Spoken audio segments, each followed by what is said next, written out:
keep staring at each other, or are you going to invite me in?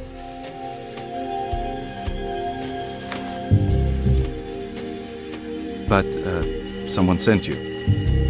What's their name? May I come in, Mr. McPherson? What I have to say will appeal to the detective in you.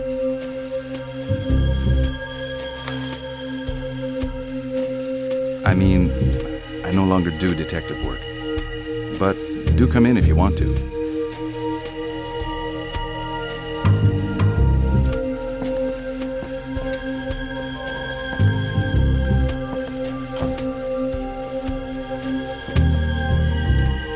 Sorry, I didn't introduce myself. Blake. Sophia Blake. Mr. McPherson, I need you to investigate a case that is dear to my heart. Just name your price. I haven't investigated in a long time, miss. I really need your investigative skills. I will pay all your expenses.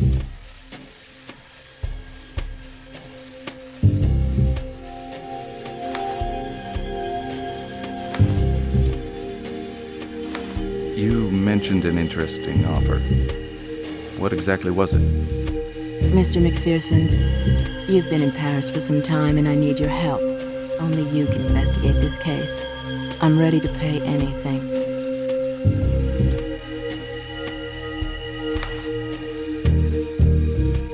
I don't want to seem overly interested, but why don't we settle my fees before we go any further? This case may take you several days.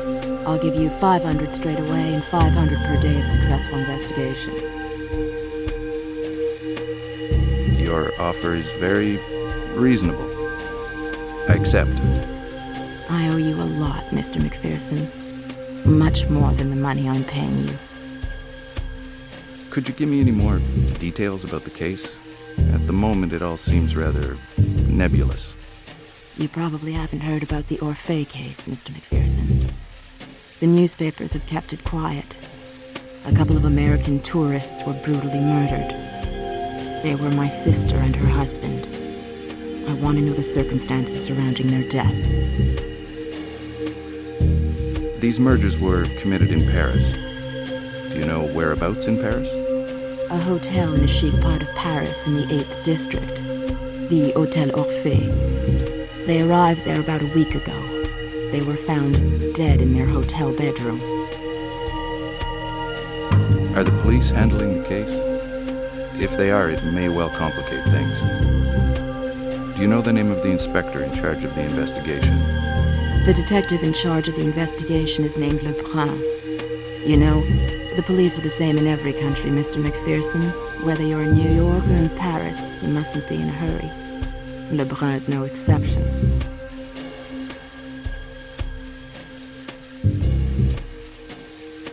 To be honest, I'm not sure I should take the case. Firstly, because where there's a murder, there's a murderer. Inspector Lebrun is in a better position to arrest murderers than I am. Mr. McPherson, I have no faith in the police. The 8th District Police Station, Lebrun especially, is trying to hush up the affair. All they care about is keeping their reputation as a chic area. Your sister and her husband, they were both American. What exactly were they doing in Paris? I was supposed to meet them in Paris. You know, Mr. McPherson, visiting Europe was my sister Ruby's childhood dream. With Mr. White, her wish came true. They were so very much in love.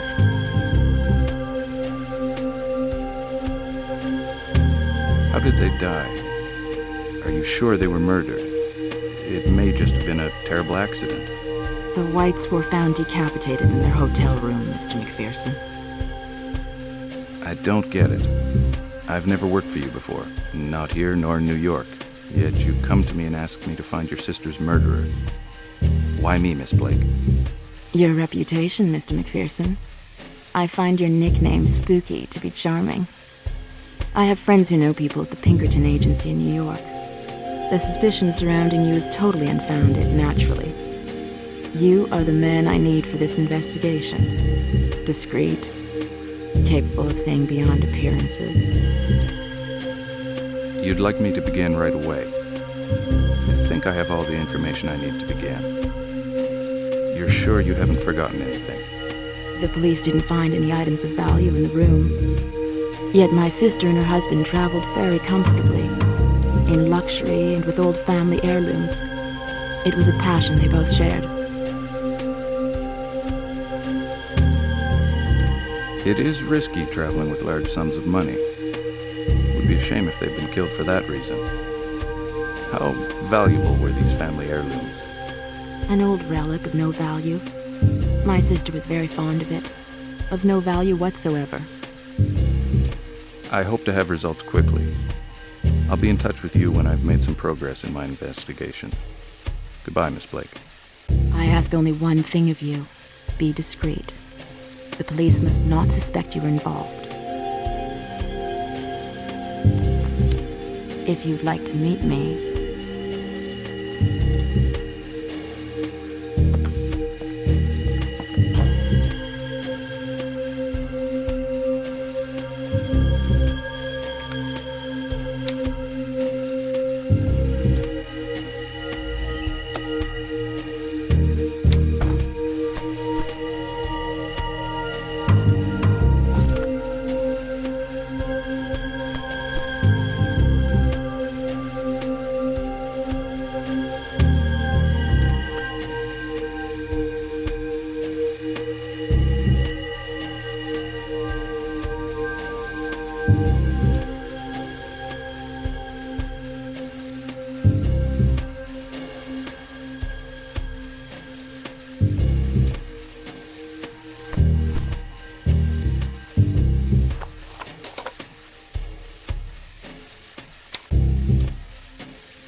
Gee, these suitcases are heavy.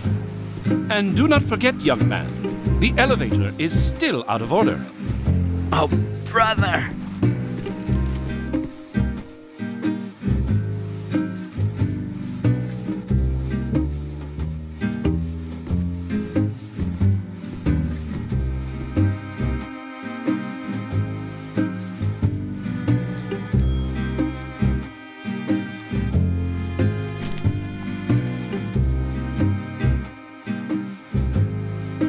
Good evening, sir. Welcome to the Hotel Orphée. My name is Isidore Petit. What can I do for you?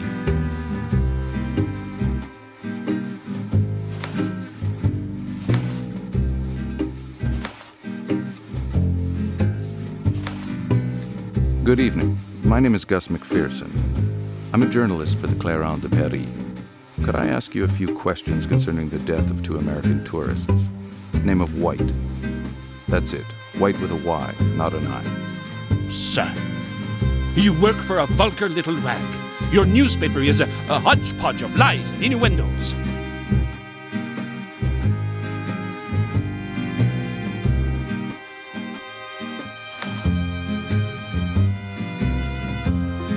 You are very harsh on the Clairon. What exactly do you have against it? I dislike this public undermining of the safety measures implemented by the Hotel Orphée for the protection of its guests.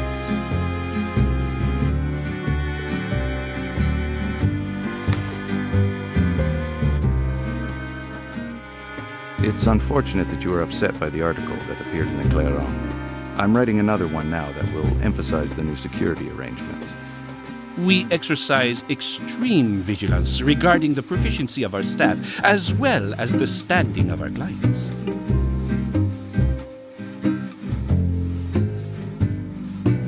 How could you possibly prevent a raving lunatic from killing two innocent American tourists? An extra security guard is out of the question. The Hotel Orphée is not a prison. I shall be more vigilant from now on, and more importantly, better assisted.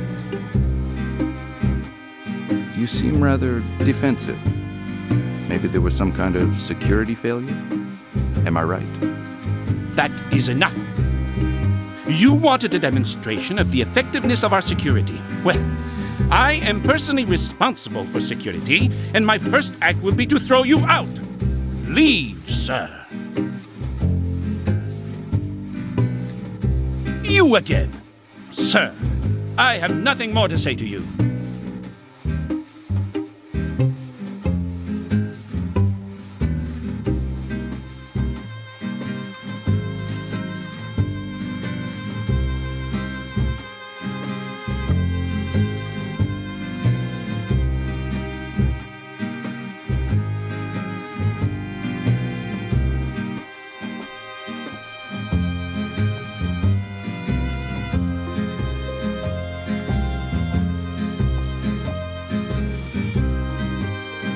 What can I get you, sir?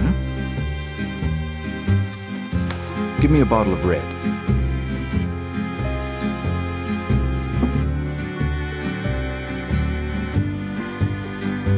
Sir?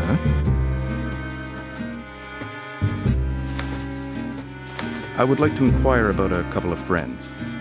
May I help you? What's the name? White. Oh, the Whites. I'm sorry to have to tell you this, but the Whites are dead. They were found murdered in their room. An awful story. I know that they were killed. If you already knew, what else do you want? Clues. I don't know anything, sir. You should try the police. Maybe you would have more luck with them.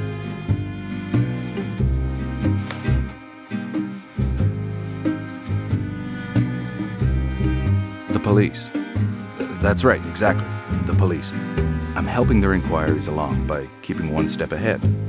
Sir, I'm sure you realize that a waiter is witness to all manners of things in the course of an evening. Fortunately, not all of them are linked to murder. Who is in charge of this investigation? Inspector Lebrun. Yes, I saw him. He did not seem to know where to begin the investigation. Where might I find this Inspector Lebrun? You'll probably find him behind his desk at the police station in the 8th District. Did you have any unusual customers that evening? You must be joking, my friend. Strange customers are all in a day's work for a waiter. That evening was no exception.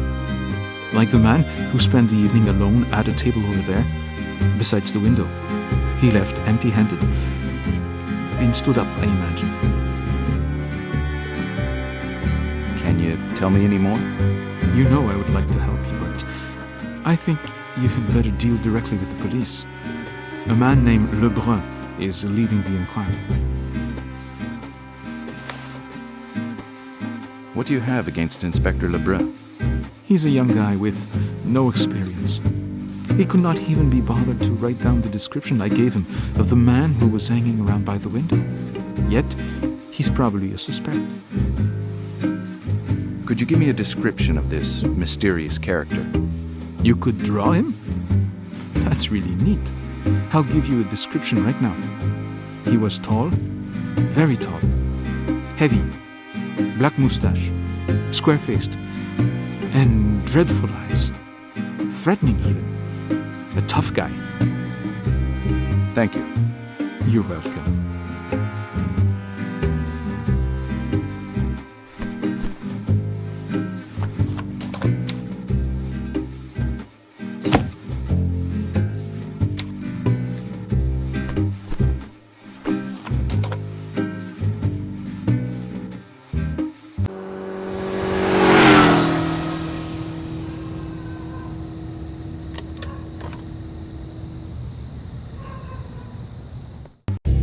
Quite sure, Mr. Beauvais, that you have not seen him? Yes, I'm sure. Go on, Mrs. Elway, go home. We will take care of this, I promise. Oh, thank you, Mr. Beauvais. You're so kind. The next time I'm at Cézanne, I'll bring you back a nice bottle of red wine. That's a promise. Goodbye, then. Goodbye. Ah, little bottle of red. Come on, next.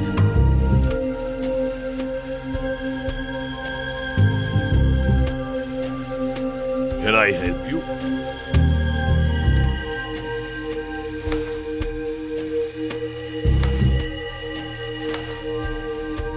You're a policeman. My name is Gus McPherson. I'm an American journalist. I would like to ask you a couple of questions about the Orphée case. I do not deal with you journalist types.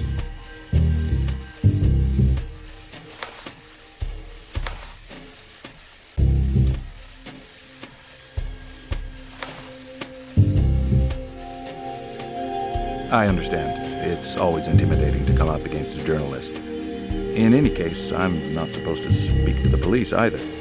Shall we make a little exception? Does your rag have a name?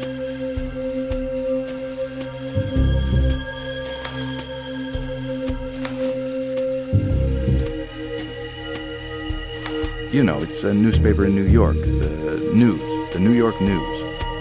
I have a brother-in-law who works at the news. Do you know him? Jules Quincampoix.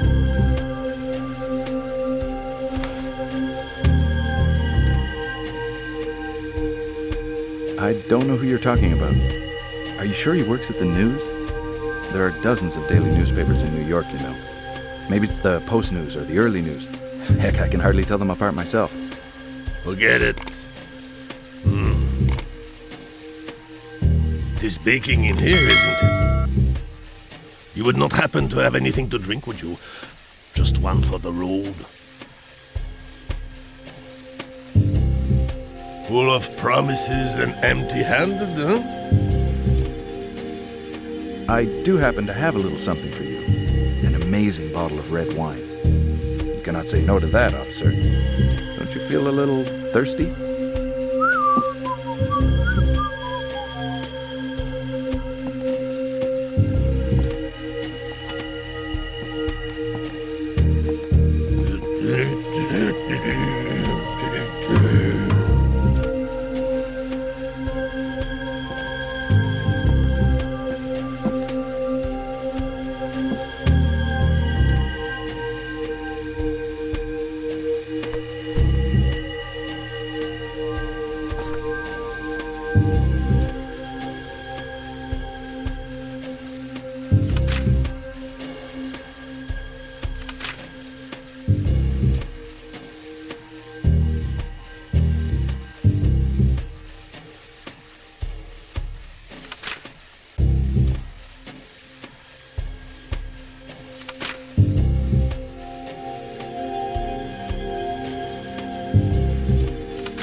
Great.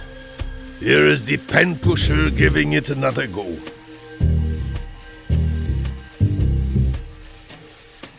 Am I right in thinking Inspector Lebrun is in charge of the investigation on the White case? Would it be possible to meet with him? That way we can compare our information. He is not seeing anybody. Just make a statement. I've got some information on the Orphée murders. Exceptional information. Fresh info? You are better informed than us, are you?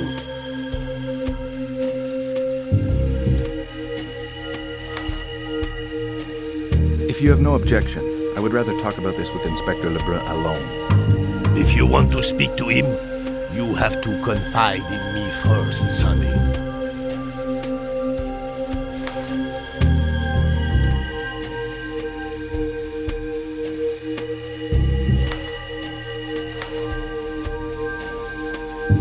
read the file, I noticed the name of a certain doctor, Frank Kaufner.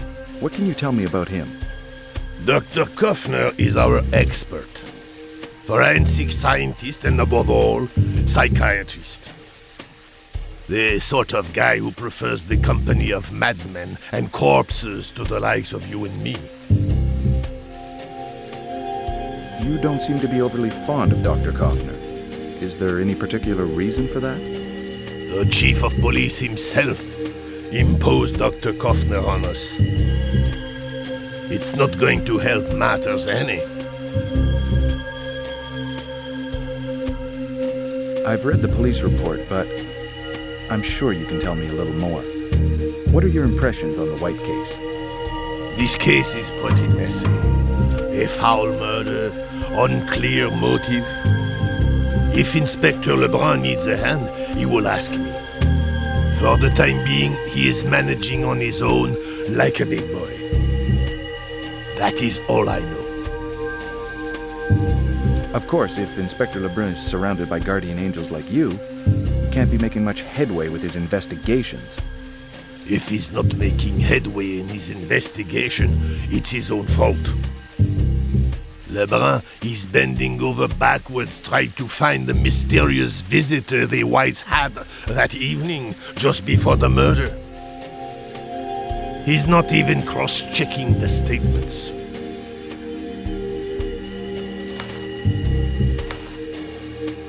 I give up. Could you at least give him my name? McPherson, Gus McPherson, and tell him I need to see him as soon as possible. You are wasting your time, Mr. McPherson. Lebrun specifically told me no visitors. Between me and you, he is already pretty busy sorting out all these statements. If we could have a picture of the suspect, our life would be easier. Goodbye. Yeah, right. Goodbye.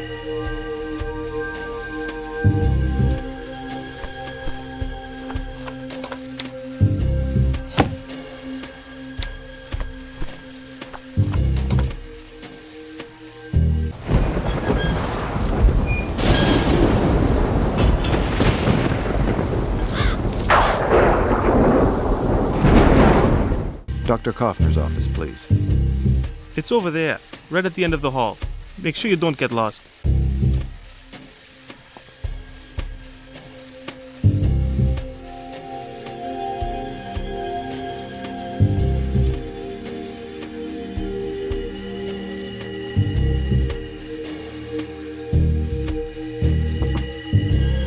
Come in. Dr. Frank Kaufner? What can I do for you, sir? I'm Gustav McPherson. I've come here to ask you a few questions about the White case.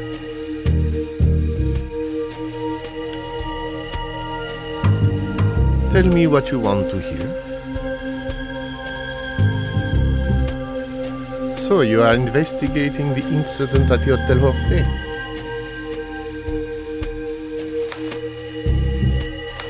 Yes, Doctor. Your professional opinion on the murders. Did Inspector Lebrun send you, Mr. McPherson? Yes, more or less. I'm here on behalf of Inspector Lebrun. You are investigating out of personal interest. What, Mr. McPherson, is your interest in this case?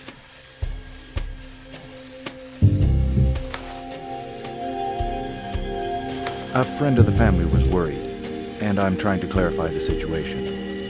A friend? Are you quite sure? The Whites had no friends in Paris. At least, not as far as I know. Appearances can sometimes be deceptive, Dr. Kaufner. That's why I would like to clarify this situation by gathering as much information as possible. I am at your disposal, Mr. McPherson. How can I help you? What can you tell me about the scene of the crime? The police have released very few details. The man who committed this murder, and I stress the fact that he is a man, is probably quite overwhelmed at the present time. This crime was committed under the influence of a sudden impulse, without premeditation. His act is now haunting him. He is not himself.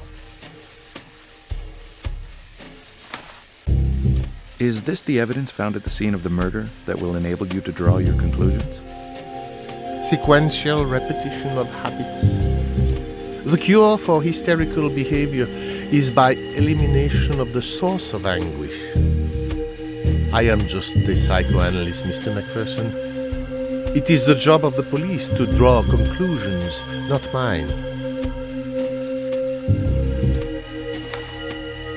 What do you make of the coin found in the victims' mouths? Do you know, Mr. Macpherson, that in antiquity, superstition had it that we should pay Charon, the boatman of Hades, by placing a coin in the mouth of the dead. These ancient myths are buried deep in our unconscious and resurface when we are overcome by hysteria. Fascinating, isn't it? All that is symbolic, Mr. Macpherson. The murderer himself probably doesn't even know. Like all symbols, it is up to us to interpret them. You are implying that the murderer is a victim too, Dr. Kaufner. We are all victims of the secrets of our soul, Mr. Macpherson. This criminal is no exception. We are all victims of our past. And do you have a suspect, Mr. Macpherson? I'm on the same trail as the police, only I am surer of my hunch. It has been a most pleasant conversation, but unfortunately, I cannot afford you more time, Mr. Macpherson. I hope I have satisfied your curiosity. I am very busy, sir. You should speak to Inspector Lebrun for more detailed information.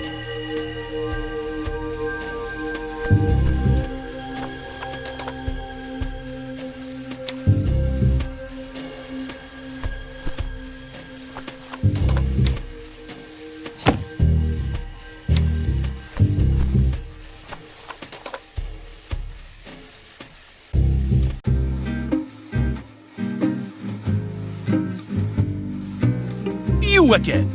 Sir, I have nothing more to say to you.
Sir?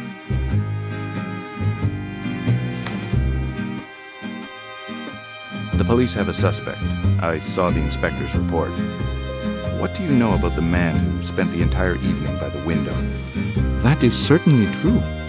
He was here on the night of the murder.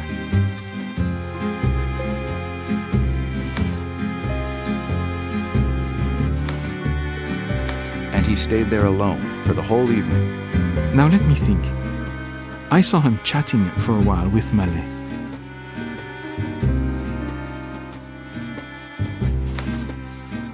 Until what time did the man stay? Now let's see if I can remember. He arrived at around 8 p.m., took a seat by the window, and dashed off just before the storm broke, at around 11 p.m. Did you see what direction he went when he left? I don't know. You cannot see outside from in here. You'd better check at the Orphée. Petit, the receptionist, would probably know. He was on duty that night. Who is this Mallet? Théo Mallet. works at the Orphée. He's a lout. Why is he a lowlife? He likes to bet, and when you do, you have to pay your gambling debts. It's a vicious circle. Mallet is a bona fide con man.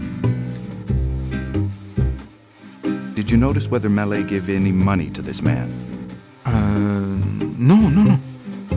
It's the man who gave the money to Mallet. I remember, it was cash. Did you see this man with the whites? I have never seen the whites. Under any circumstances. There's no way I would have noticed them with that man. So these two men may have no connection to the whites' murder. Sorry, but this is your investigation, not mine. I can only tell you the facts. Nothing more. And do you know where I might find this Mallet? Mallet hangs out at the Alambic, a bistro in the 14th district. That is where he gambles away his wages.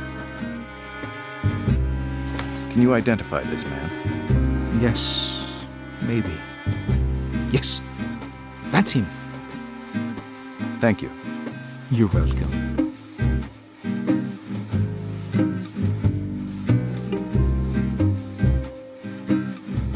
Ah, it is you again. Thanks to you, I've been able to draw up a portrait of a potential suspect.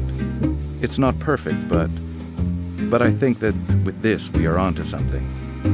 Now all we have to do is show it to the police. That crafty devil with the mustache. Then he is the culprit. Just 1 minute, Mr. Petit. I never said this man was guilty. I don't even know his name. With those killer's eyes, there can be no mistake. Good. Well, if it's all right with you, I have a lot of work to do. Goodbye, sir. You again, sir. I have nothing more to say to you.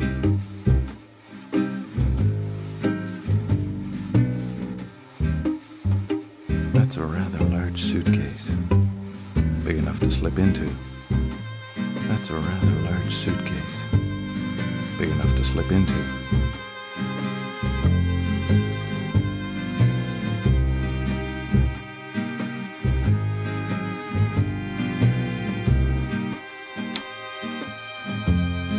I'm sure the front desk clerk will not like to see me going upstairs alone. Must find a ruse or persuade him to come up with me.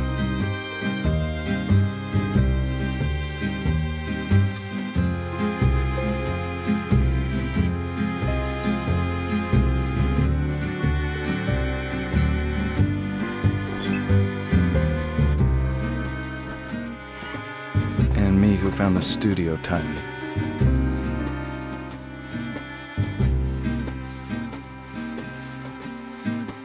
Hoping that his brake did not...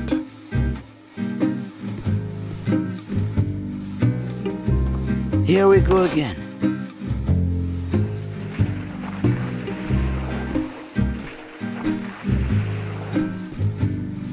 And make sure you do not drop it, young man. Don't worry about it, Mr. Petit. Oh. This is really heavy. Talk about starting a new job on the wrong foot. Ow. Ow. Just one more step. Ooh. And there we go. Whew. It's a good thing I didn't have the Atlantic to cross.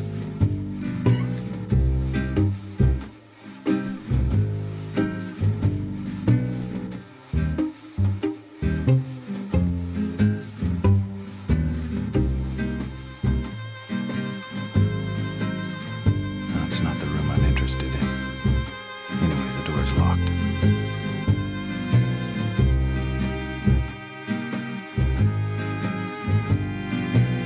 Of course the door is locked. The front desk clerk is hardly likely to open it for me. I must find a way to get in.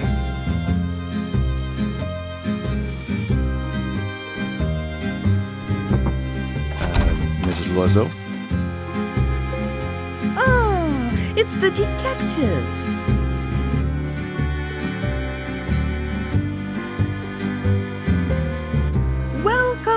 my home, Inquisitor.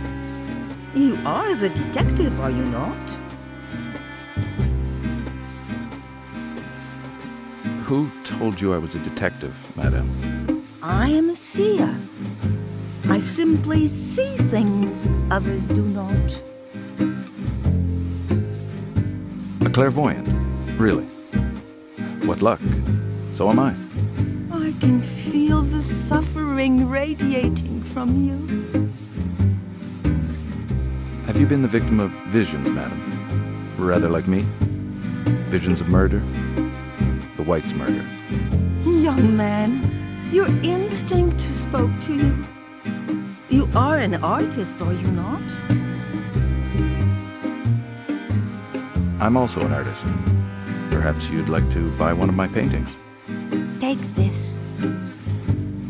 They say Napoleon brought it back from his Egyptian campaign. It represents thought, the Egyptian god of arcane knowledge. The ibis of the Nile. It will help you on your quest. I shall be there to help you find the right path. I will remember what you said. Who knows? One day I may even need your clairvoyance. And should you have need of guidance, do not hesitate.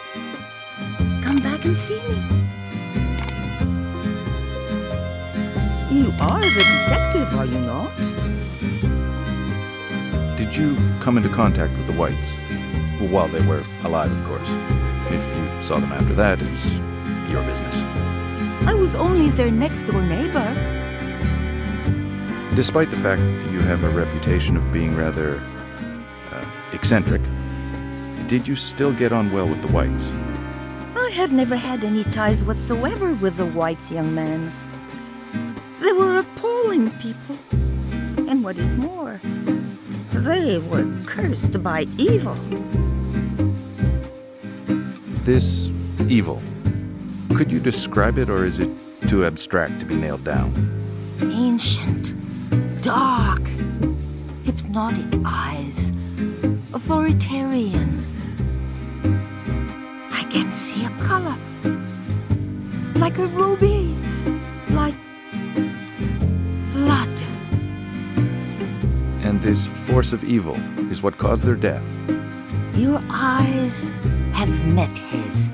He knows you exist. His anger has not been lessened by the White's death. Please, be more specific in your ramblings. Describe this evil to me. Tell me what it is like. Be on your guard. Evil is temptation. It is man's primal sin. Mrs. Loiseau, I cannot arrest a culprit based on your ravings about evil. Please be more specific.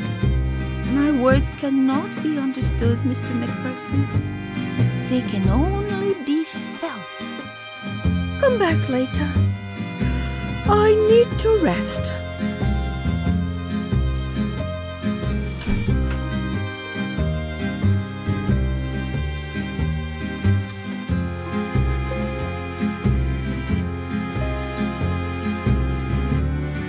Ah, it is you again.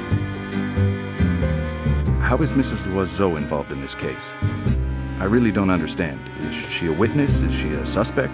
Can she be trusted? Madame Loiseau may be a little eccentric, but she is our best client. She has been living in the Hotel Orphée for many years now. Mrs. Loiseau would not be a bit, how shall I put it, nutty? Not many people would dare claim that they can sense evil. In any case, I certainly would not. Nonsense and superstition. Any evil presence here is definitely human. People can be gruesome. Good. Well, if it's all right with you, I have a lot of work to do. Goodbye, sir.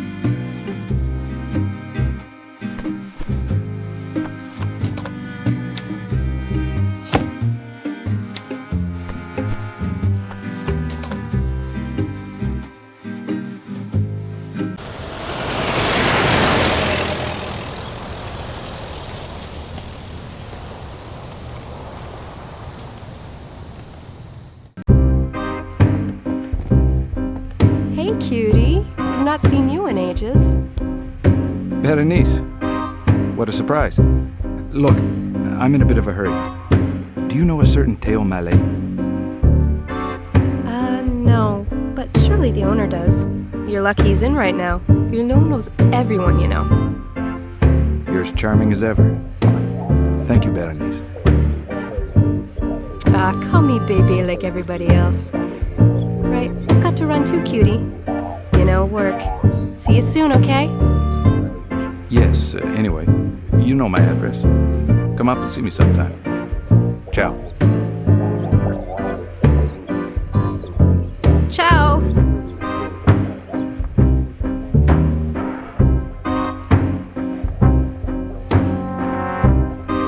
Come on, let's see that hot hand of yours. Queen and her 3 sisters. Oh no, are you doing it on purpose or what? 3 of a kind. You beat my 3 aces. Right, I've had it. I'm off. Hulot, you're not going now, are you? Not when I was about to relieve you of your car. Don't start, Mallet. Do not think that you can get away with things just because you have settled your bar tab. Why, it is Macpherson. Hey, Macpherson, come over here. Macpherson? Who is that? Another American in Paris who is broke. Let me introduce you. Macpherson, let me introduce Théo Mallet. Hi. Right, I will leave you two. I have work to do.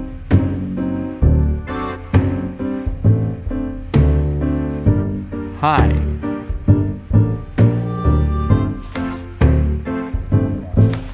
I get the feeling I've seen you before somewhere. Have you ever been to New York? Oh, no, Mac. I'm so absent-minded sometimes.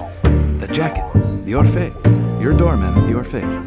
If you are interested in the suit, I will give you a good deal. As far as I'm concerned, it is ancient history. You didn't like your job anymore. Yet the Orphée is a prestigious hotel. You are very nosy. Do you want my old job or something? Maybe the hotel did not pay you enough. Or maybe you found other sources of income. I'm the sole heir of some old fart or other. I'm taking the first train back to Brittany.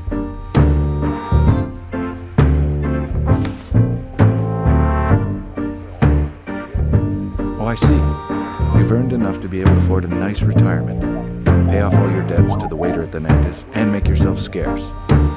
Now wait, who are you? Do you work for the cops or what? I have done nothing wrong.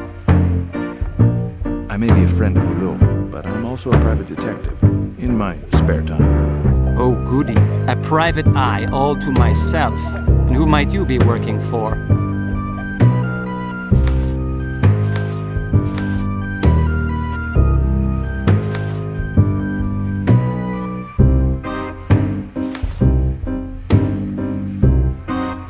I'm not here to cause you any trouble, Mallet. I just want some information about someone I think you might know. Really? This is a nice surprise. A private eye who needs me. What do you want to know? A few days ago, something happened at the Orphée. Something truly awful. As you probably know, an American couple was found dead there. Murdered. I'm reliably informed you were on duty that night. You even had a drink at the cafe next door, the Nantes, with someone suspicious. Maybe even the murderer himself. Does that mean anything to you? Find someone else. Frankly, I have nothing to say. I have something to show you. Do you recognize this man?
That's all very well. But how am I going to find that man now? He'll never come back to the Alembic.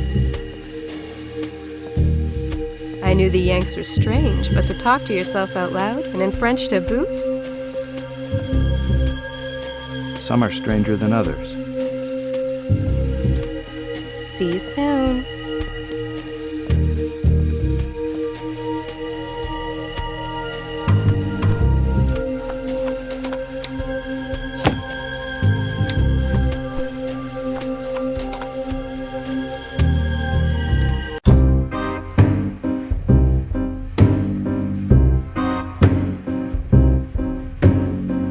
McPherson, here again? You've got back your taste for life. Look, I have a small problem. There's this lock I've mislaid the key to. Would you know of a way I could open it without damaging anything? That and a few sticks of dynamite should set you up for that bank job, right? Seriously, Mac, why would I be carrying all that stuff? Do I look like a hardware store? Come on, Ulo, don't be shy. Everyone knows that if somebody needs something, you're the man to ask. I've got contacts all over the place. A little job. Do not worry, it is nothing risky. I know you are good at this kind of thing. This painting is a reproduction, and here is the real thing. Do you notice any differences?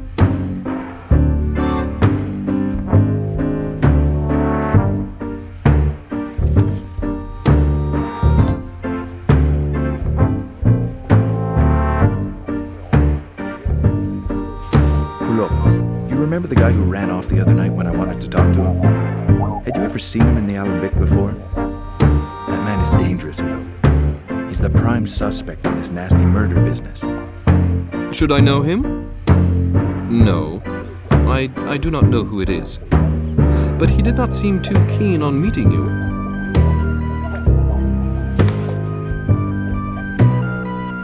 Unless I'm very much mistaken, Ulo. You were the last person to see Malay before he disappeared the other night. You don't just run off like that for no reason. Believe me, Malay has got something serious on his conscience. Maybe he's mixed up in this murder. I will not say another word about Malay, but I am sure of one thing. He is not a killer.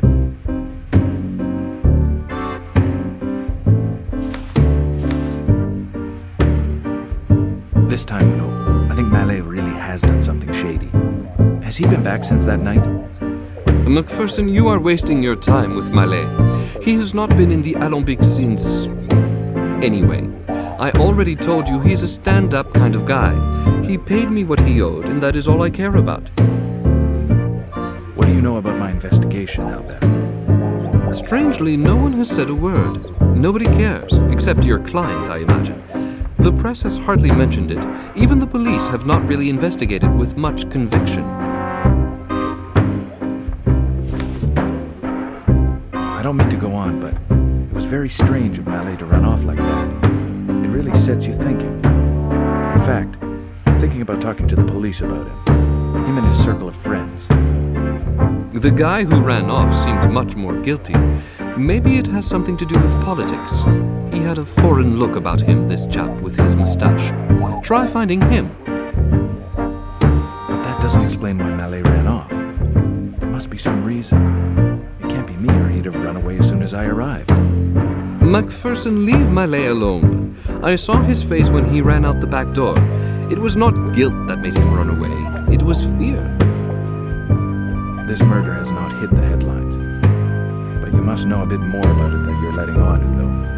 American tourists killed in their hotel room without so much as a clue? No papers, nothing? Have you got any leads?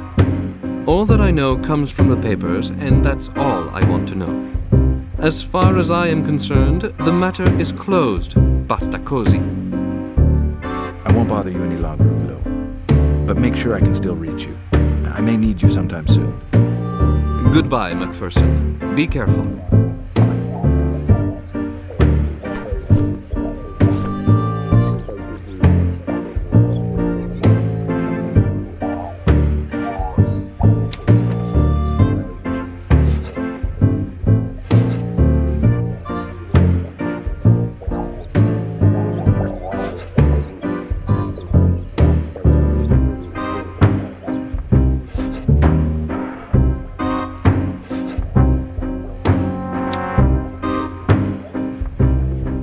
McPherson, here again. You've got back your taste for life. So there's the job done. Quick as you like. Take your paintings back, Udo. I've finished. Better check in case I missed out any details.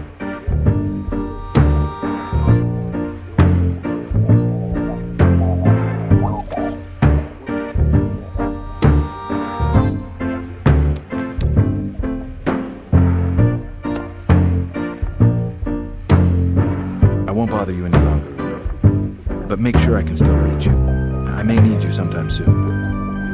Goodbye, McPherson. Be careful.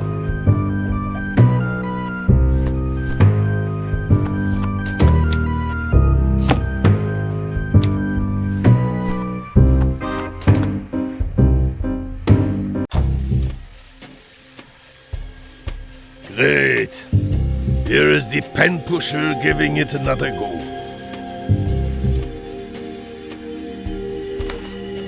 I have some fabulous new information on the Orphée case. A portrait of the killer. Here, look.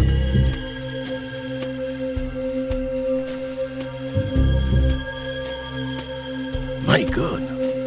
I do not believe it. Let me warn Inspector Lebrun immediately.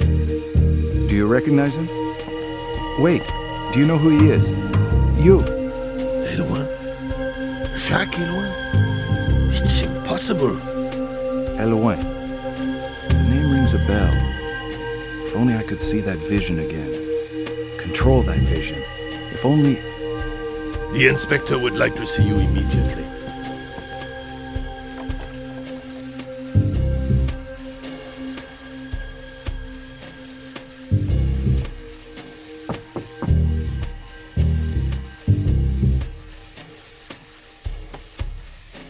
Come in, dear sir, come in.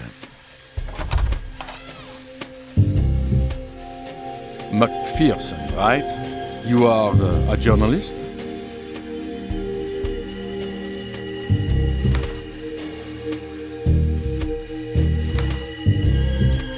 I don't have time to waste either, Inspector. I've got some news on the White case. I'm listening, McPherson. Go on, fire away. I have a portrait of a suspect who may very well be the guilty party. Where is this portrait from, McPherson?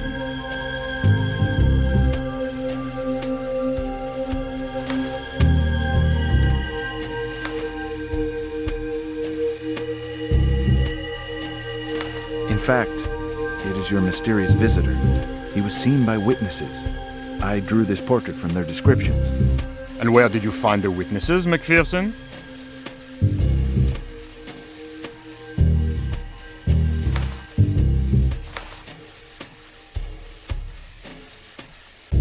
You know as well as I do, Inspector, that just by being there, the police can scare off even the most talkative of witnesses. What are you insinuating, McPherson? That I do not know how to do my job? Is that it? There is just one problem, huh? You are interfering with our investigation, McPherson.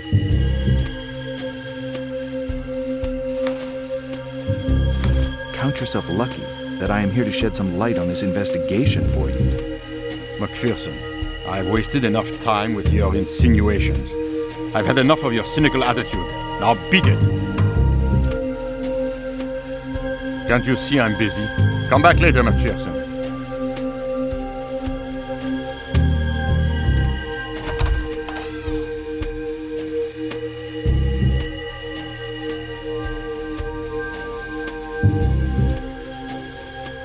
Great. Here is the pen pusher giving it another go. Beauvais, I know you recognize the man in the sketch. Who is it? No. I do not believe it. It is my friend Eloin, Jacques Eloin. We were in the squad together. He's a detective in the 11th now. His mother is not going to like this. Shit. It's not possible. No. Something is not right. It would be better if you spoke to Inspector Lebrun directly. I will show you in immediately. I do not want to be mixed up in all this. No thanks. It's not for me. Way too complicated.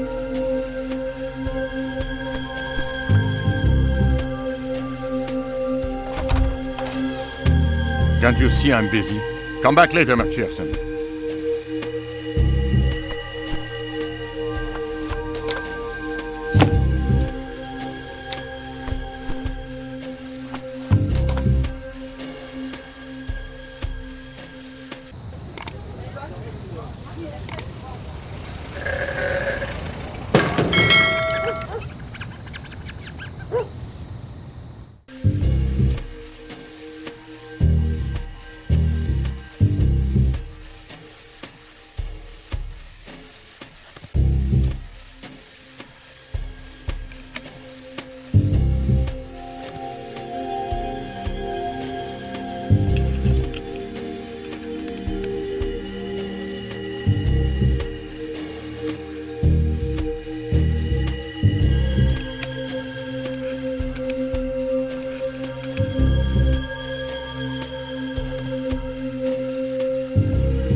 But who are you? What do you want?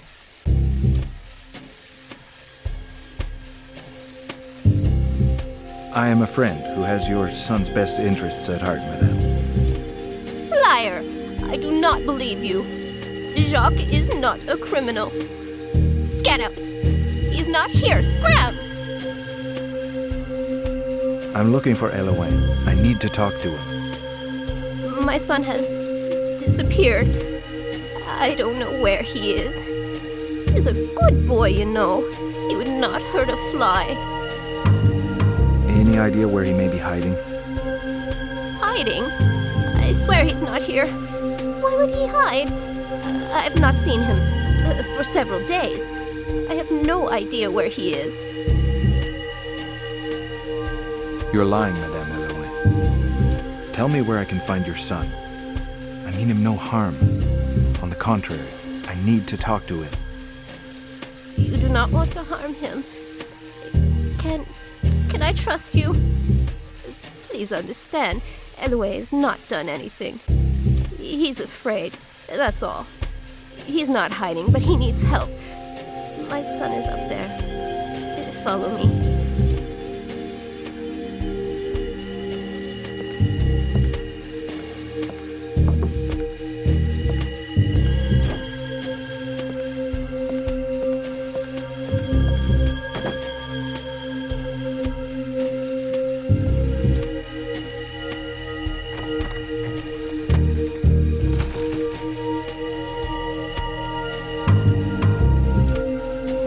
Upstairs. Just go on up.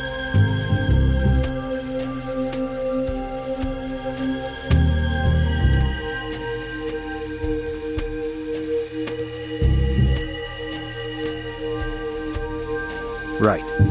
Jacques A01, I'm arresting you for the murder of Regis and Ruby White. I'm innocent. I may have led the murderer to the Eatons, but I did not kill them. The Eatons? What are you talking about? It's a long story, but this is what happened. It was after a rather tiresome case. A story of adultery that ended badly. The husband had hired me because his wife had supposedly run off with the money.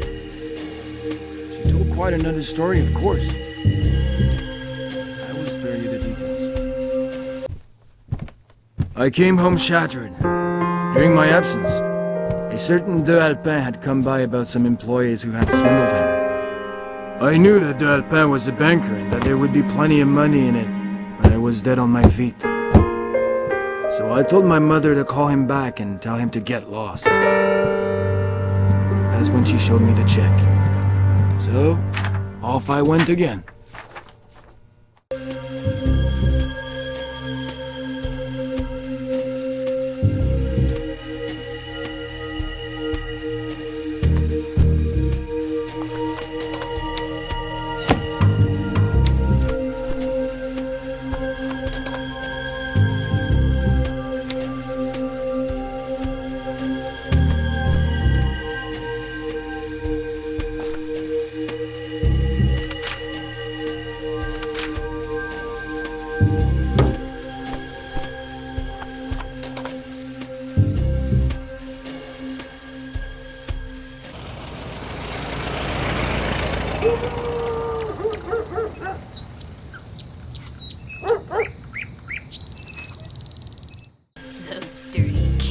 roll around in the mud all day. And who scrubs? Old Muggins here.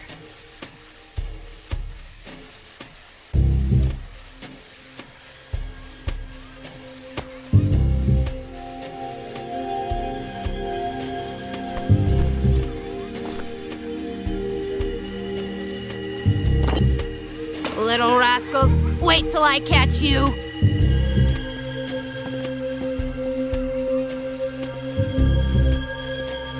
Hey! Not my flowers, my beautiful flowers! Wait! They're gonna see what I'm made of.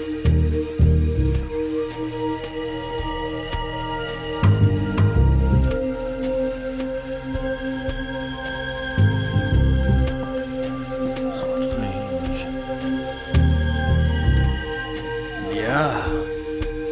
Oh dear, what a mess. Mrs. Evelyn, we've got some cleaning to do.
You were not announced, sir. I wasn't expecting you. How can I help you? Hello, Doctor. Jacques Eloin, private detective. Sorry, I am out of business cards. You'll have to take my word for it. That way we'll both be in the same boat. A private eye. I am sure you are well aware I am not at liberty to discuss one of my patients. Doctor-patient confidentiality.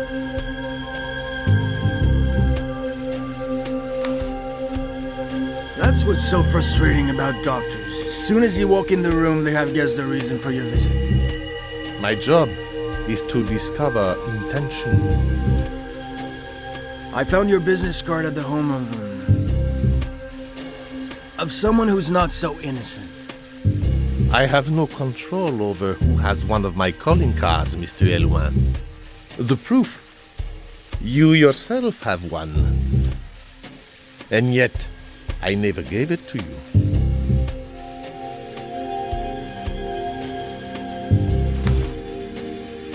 You do not happen to have a patient by the name of Gracie Eaton, Dr. Kaufner? Gracie Eaton? Of course, Mr. Eloin. What do you want to know about Gracie Eaton? Gracie Eaton is a little crazy, isn't she? You do treat the mentally ill, don't you? Not all of my patients are ready for a straitjacket, Mr. Eloin. On the contrary, I care for all those with tormented souls. It's called therapy. One could classify Miss Eaton in this category.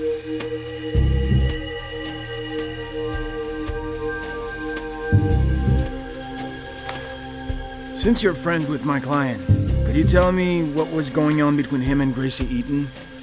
These details concern Mr. de Alpin alone. You worry about finding the Eatons and ignore the distractions you find along the way, Mr. Eloin. It is for the best.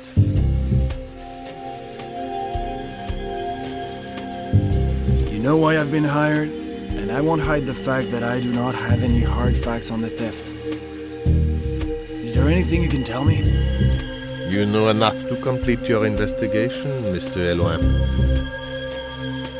Listen, old chap. If you want to know where the Eatons are hiding, you have come to the wrong place. Yes, I introduced Gracie Eaton to the companions. Yes, she knew the Alpin. But as to how intimate they were, that is their business. All I can tell you is that if I knew where she and her brother were, you would not be here. So, do the job you are being paid to do, Mr. Eloin. Find the thieves, and let us get on with the rest. We each have our own role, do we not?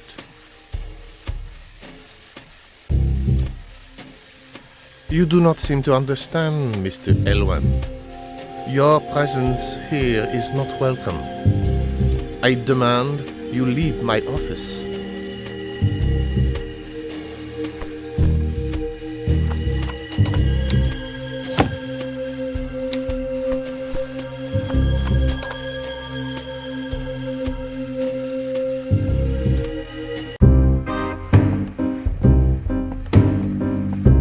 And the time he dressed up as an angel, and he did not have a string on his bow. Berenice. Oh, sorry. Jacques Eloin. Perhaps you could help me. Why not? Would you like a drink? Come on, don't be silly. I'm a modern girl. Come, have a seat.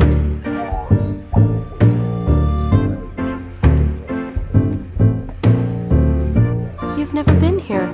I would remember your face. I'm curious to know what brings you here. Today must be my lucky day. In my job, I usually deal with punks, not cute dolls like you. I'm a detective. You happen to know a certain Paul Eaton? The American?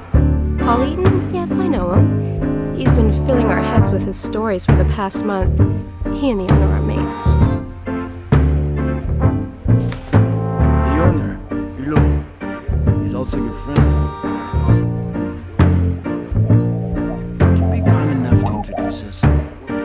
The owner's not here. He's just driven off. Actually, I think he had a rendezvous with Eaton. Berenice. Pretty name. Your knight in shining armor left you alone in such a place? That's hardly wise. I'm old enough to look after myself, but thanks for the thought. What about Paul? Does he come here often? You know, if he starts bugging you, it will give me more reasons to nail him. You know, Jacques, that Eaton smells like trouble. One day, he turns up from God knows where with his little British accent. After a few drink sessions with Hulot, the owner, he loses his accent. After that, he shows up here practically every day, more American than ever. Then wham! No more news. Well, that's a shame. I was really hoping to find him here. To be honest, I went to his place before coming to the Alambic and like magic they disappeared. So I thought you might be able to help me. We do not really know what Eaton is doing in Paris. In the beginning, he said he was with his sister, a student. After a few binges, his sister had become his wife, and they were both onto the scam of the century. Interesting story about Eaton. Is he onto something big? Did he give you any details? Mind you, with guys like him, you never know what to believe. I'm fond of you, Snoop. You know how to go about things. I'm going to help you. Paul Eaton was in Paris for a contract. A scam that would make him rich. His wife was his accomplice. Then he got the jitters. He is hiding now. Hulot, the owner, definitely knows more. You'll have to see him about that. Only thing is, he's not too fond of private snoops. Damn it, this is too much. I'm always one step behind. This time, I'll catch them before they slip away again. It is simple, Jacques. The owner went dashing off. He mentioned a restaurant, getting back late. How would I know? A restaurant. How fitting. I was planning on inviting you. A restaurant in Paris. It's like looking for a needle in the haystack. Any idea which one? And why would I know? Eaton talked about going out to a chic restaurant with his wife, but he did not even know which one. It was Hulot who scribbled down the address before leaving. Charming. Berenice, I can feel that, like me, you're dying to know where Paul Eaton and his wife are. What was Paul planning to do after his job? Any ideas? The owner, Hulot, knows a thing or two. Paul only spoke English, and he never mentioned any names. He could not have known much. It's not because you drink like a fish that you know more. It was his other half who pulled the strings. Berenice, do you believe this bank hides the story? Eaton must surely have been planning something. Could not have just given up like a complete idiot. Must be a diversion. It smacks of a wild goose chase. Charming and smart, that P.I. Only he has it wrong. It was not the banker's money the Eatons were after. It was a treasure he had hidden in his place. The woman took care of seducing him. Paul was there to pick the fruit when it was ripe. He was completely manipulated, that poor Paul. That's all you know, is it? In any case, someone as charming as you is always beyond suspicion. Ciao, Snoop. Good luck.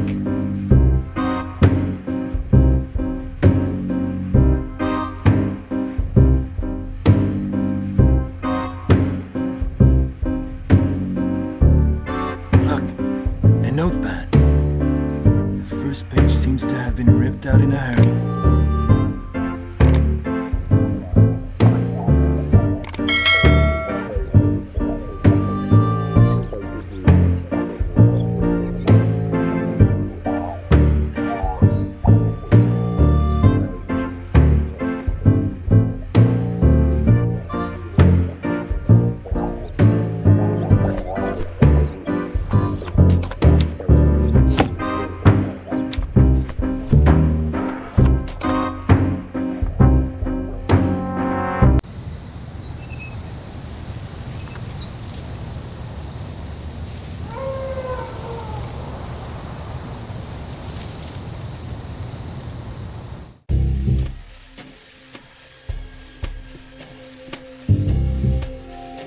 Good evening, sir. Are you expected?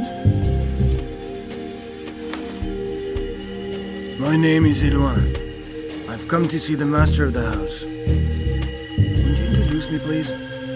Sorry, sir. My master cannot see you. Right. Are you in charge here?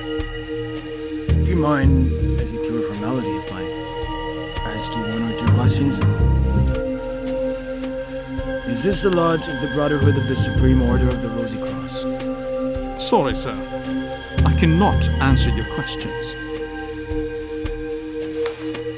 As a doorman, you're in a position to know all the members of the club. K and GDA are both members, are they not? All information about our members is confidential, sir. I am sorry. I apologize. Your honorable members are naturally not under any suspicion. In fact, I'm seeking information about a young woman, Gracie Eaton. Or maybe you've seen her brother, Paul Eaton. A big, strong fellow. They've been here. Sir is insistent. It would, however, be preferable if you withdrew. Come on, buddy. I'm not asking for much, just for you to think back a little. Grégoire de Alpin is a member of your little family, is he not? Our brotherhood is private, sir. You must leave the premises, otherwise I shall be forced to call the authorities.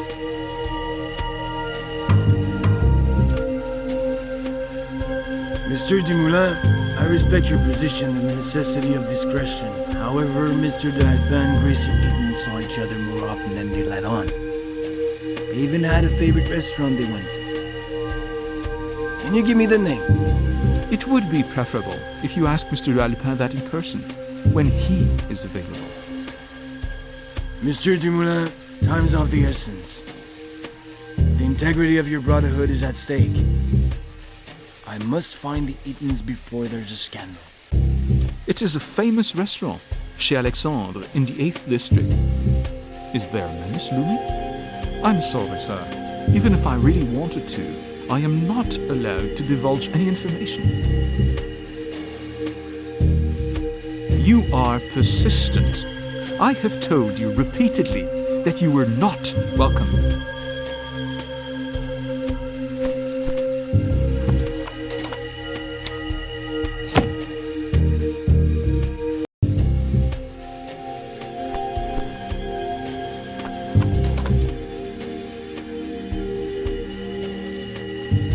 Hulot is implicated in this affair? But how? Who knows? He's a fence, is he not? I brought you a little snack. Thank you. I'll just put it there. We'll help ourselves. Okay, where was I? Yes, the restaurant.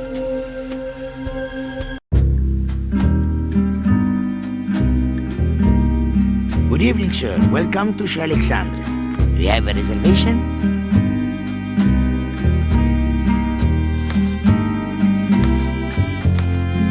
Jacques Edouard, private detective. I'm looking for 2 crooks. Can you tell me if you have any clients by the name of Eaton? Be discreet. They're dangerous. I do not see any reservation under that name. Maybe they have reserved a table in another establishment.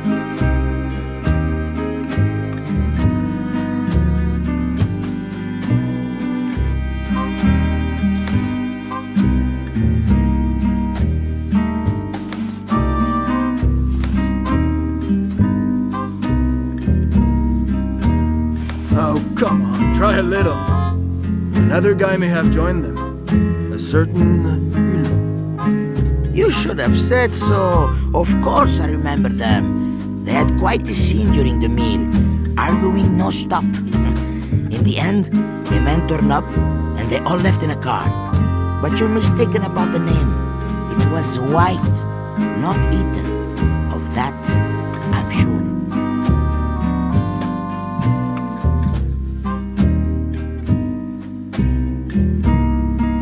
Well, if that's all you have, the Whites will have to do.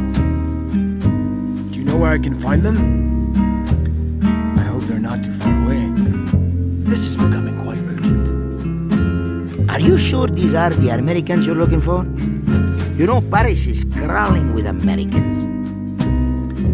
If it's of any help to you, I remember this particular couple put their bill onto an account at the Hotel Orphée in the 8th District.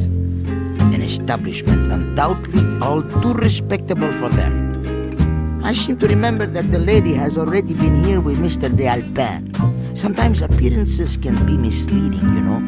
Like the gentleman who joined them. Well-dressed, a beautiful car, very, very high class. But he could have been a hoodlum too, for all I know. It's hard to know who you can trust.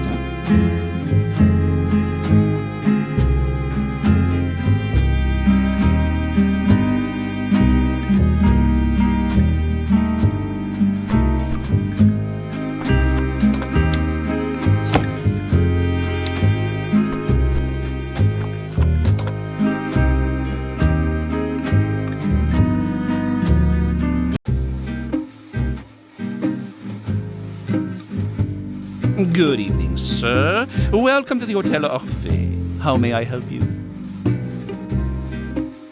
White. I've come to see the Whites. Which room might I find them in?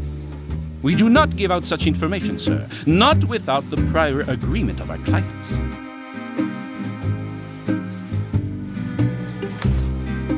Come on, pal. Be a sport. I can pay. Sir, you shall obtain nothing from me with money.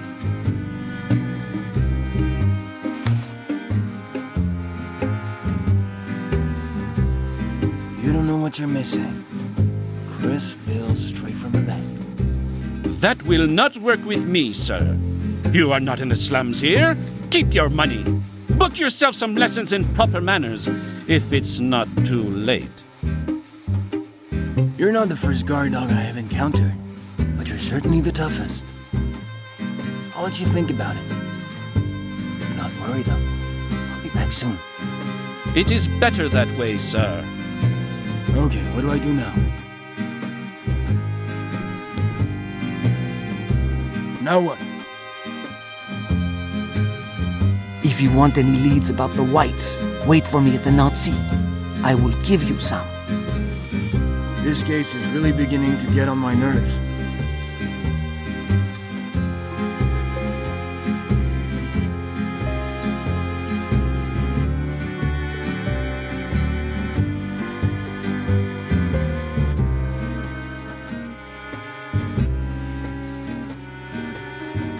Sit down.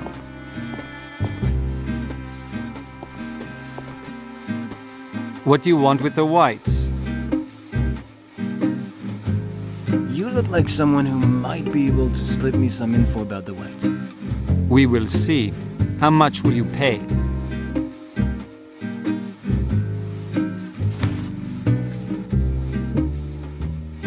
That's what I like. Helpful men like you. But careful. You'll not get your dough until I have checked out the info. I know how much info is worth, even to a private dick that is flat broke. Not that it will take a lot to make me happy. You do not become rich by being a hotel doorman.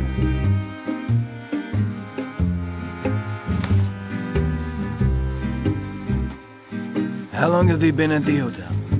They've only been in the hotel for 3 days. Since they never leave their room, it does not take much to figure out what they are up to in there. No, they have never set foot here before.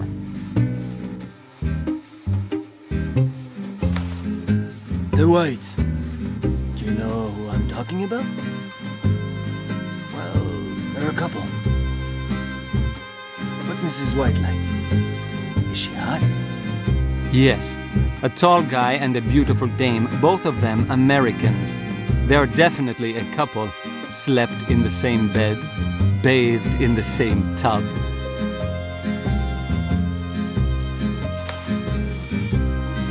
Huh. Never a dull moment, those Whites. Always leading the good life. That being said, I do not envy them. Cash can go to your head sometimes. You can tell right away the Whites are not very classy people. No manners. They think they can get away with murder.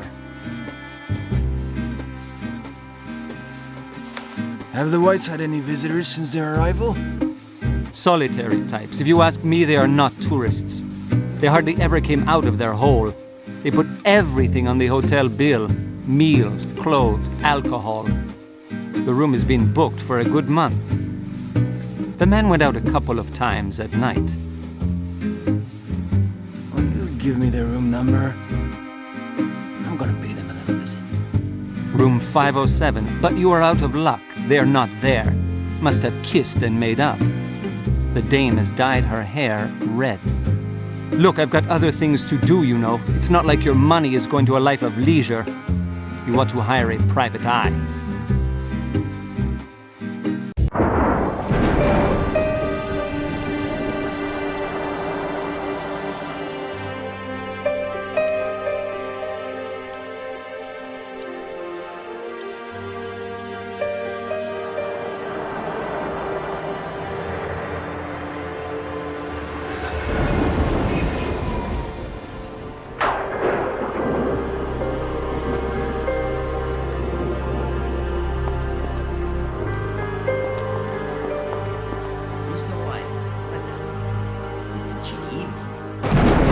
Mr. D'Alba, our birds have returned.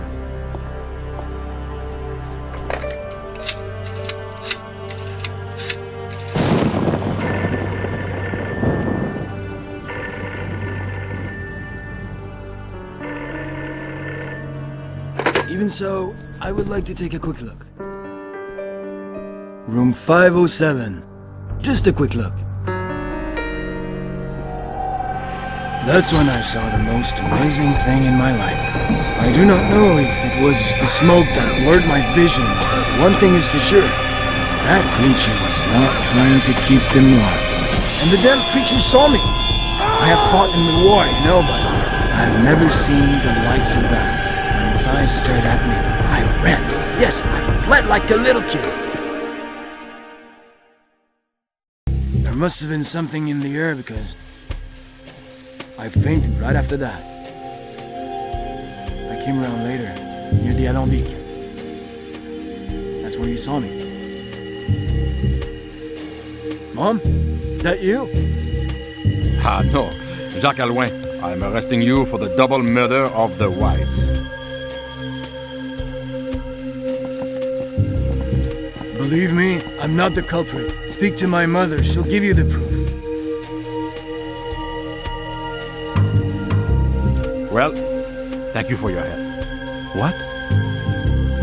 Yes, I had you followed, and you led us straight to the culprit.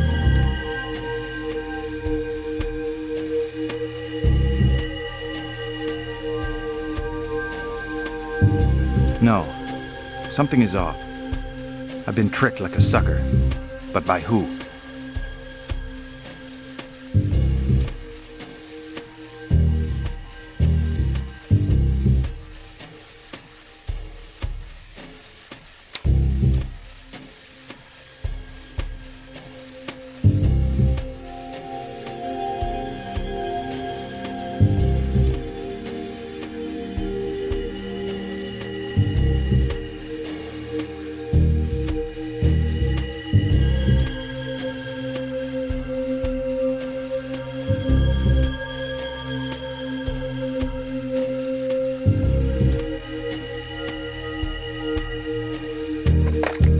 Hello, what number can I dial for you?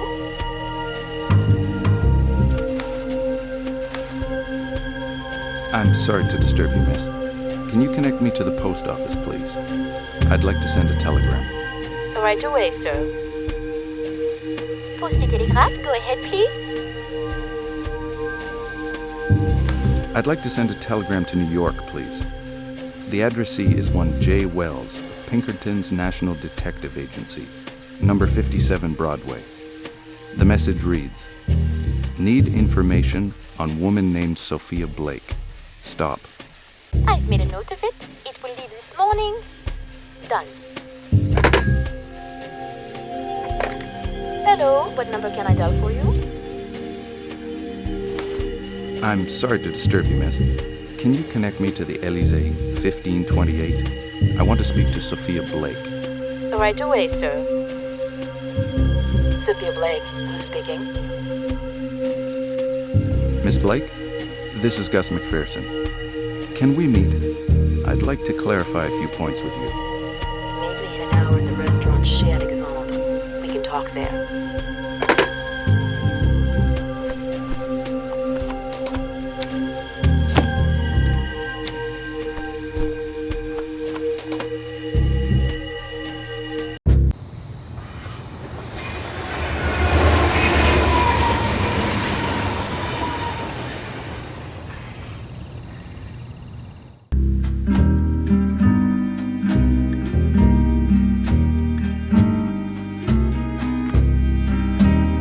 Good evening, sir. Welcome to Chez Alexandre. Can I do anything for you, sir?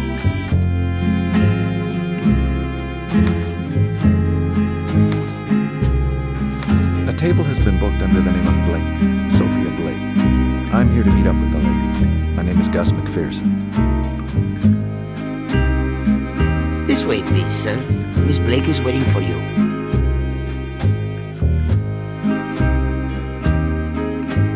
If you want to see me, Mr. McPherson, I imagine it's because you've made some headway.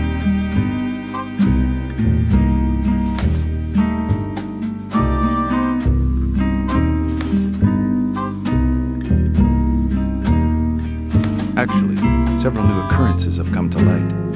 Occurrences that require an explanation from you, Miss Blake. I don't understand, Mr. McPherson. What do you mean? What I have learned totally contradicts what you said about the Whites. Who were they really? Ruby White was my younger sister, and Regis White was her husband. I already told you, Mr. McPherson. There's one small detail in all this that you failed to mention. The head of Baphomet. Does that mean anything to you, Miss Blake? I don't know what you're talking about, Mr. McPherson. Should I? I do not like to be taken for a fool, Miss Blake. All right. I admit that I wasn't totally honest with you. What do you want to know?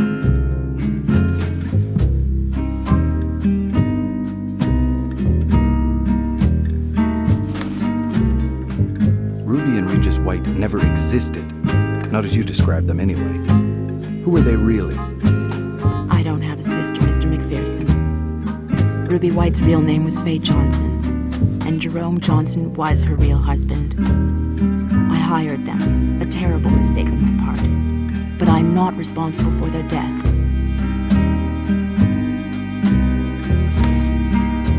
Who, in your opinion, killed the Whites? The Whites were criminals, Mr. McPherson. They made a foolish mistake. They're dead. Aside from their own carelessness, it can only be because of the man who is behind all of this, Grégoire de Alpin. In the course of my investigations, I was told about a much coveted object, the head of Baphomet. Does that mean anything to you? The object has been in my husband's family for generations, Mr. McPherson. I didn't lie to you. Grégoire de Alpin stole it from us. My husband, already weak from his illness, died of sorrow. I now want to retrieve what is rightfully mine and avenge the memory of the man I loved. Then you recognize the existence of this man, Grégoire d'Alpin. Who is he really? A madman, blinded by an obsession to possess a supposedly valuable relic. The head of Baphomet. By stealing it, he destroyed my life. D'Alpin led my husband to his death, my family to ruin.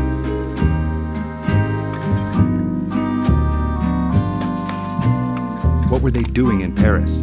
I want the truth, Miss Blake. They were supposed to retrieve the object that was stolen from me. Everything was planned in minute detail. They failed. Their death is a regrettable accident.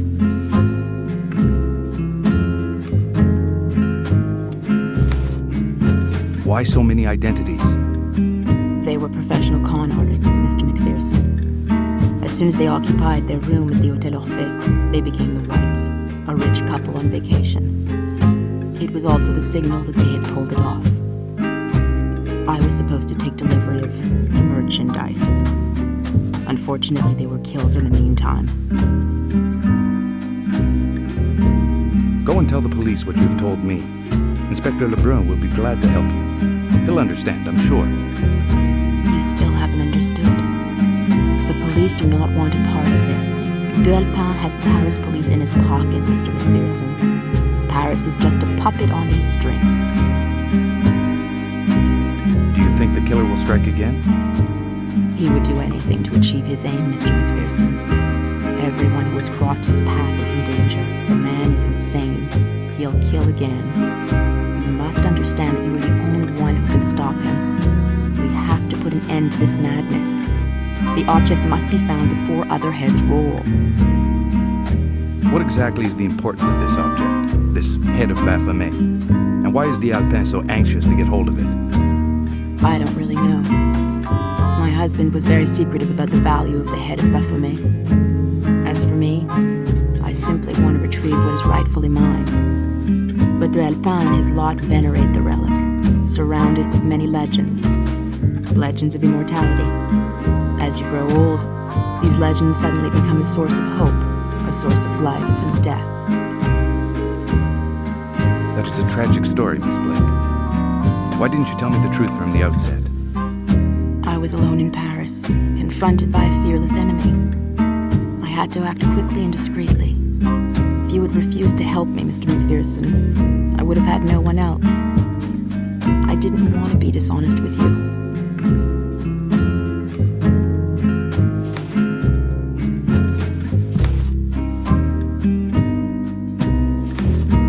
I agreed to work for you. I'll see the job through. You see, we can reach an agreement, Mr. McPherson.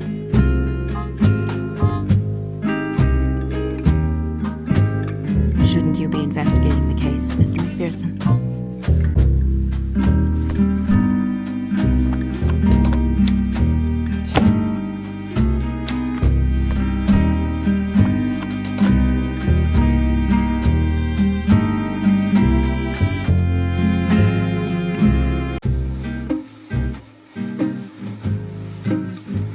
Good evening, sir. Welcome to the Hotel Orphée. My name is Isidore Petit. What can I do for you? When the Whites returned on the night of their death, did you notice if a car dropped them off? A smart car. I don't remember the make. Who knows? I was here at the desk. Mallet was taking care of the door. Actually, he saw to all the doors. He was a doorman. One good reason why all the locks throughout the establishment ought to be changed. Mallet is no longer with us, and nobody knows what he has done with the master key. Good. Well, if it's all right with you, I have a lot of work to do. Goodbye, sir.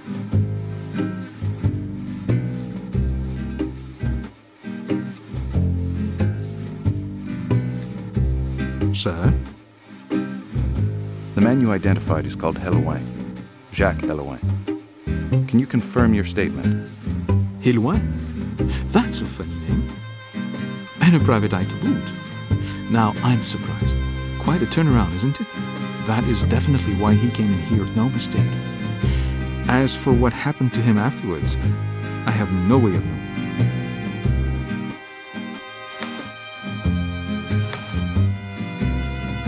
Did Mallet join him, or was it the other way around? Yes, I remember now. He and Mallet had a quick chat, and it was definitely Mallet who met up with him. The man arrived a few moments before Mallet did.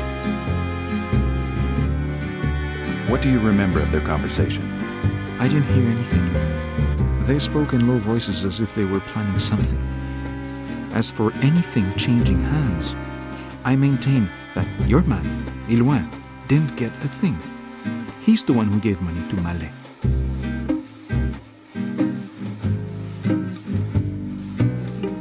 Mallet is dead.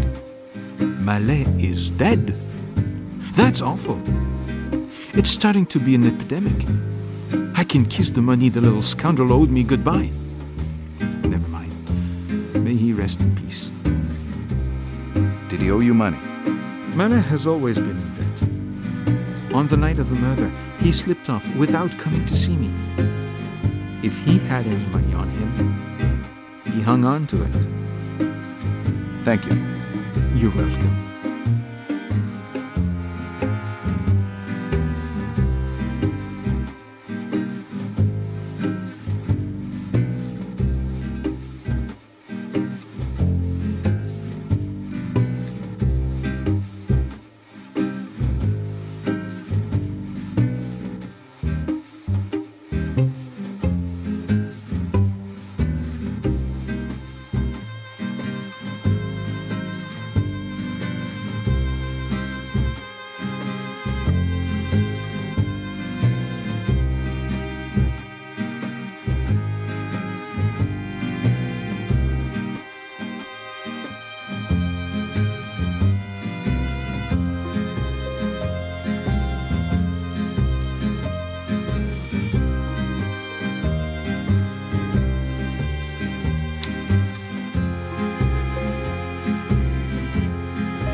is still in the lock on the other side.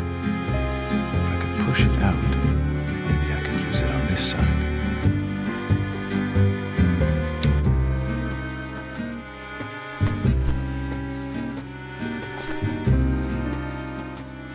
There, a scandal rag beneath the door.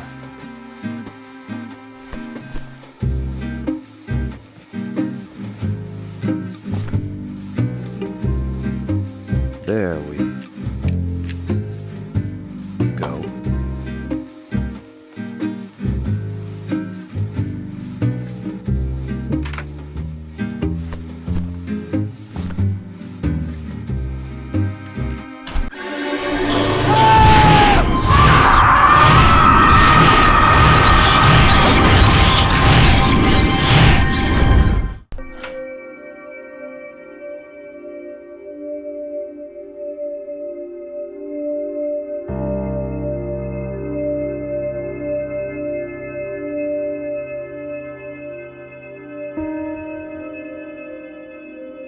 It's an engagement ring.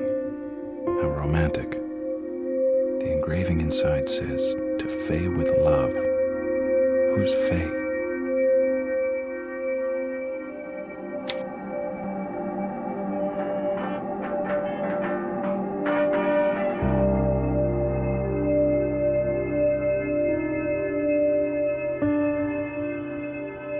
Whew.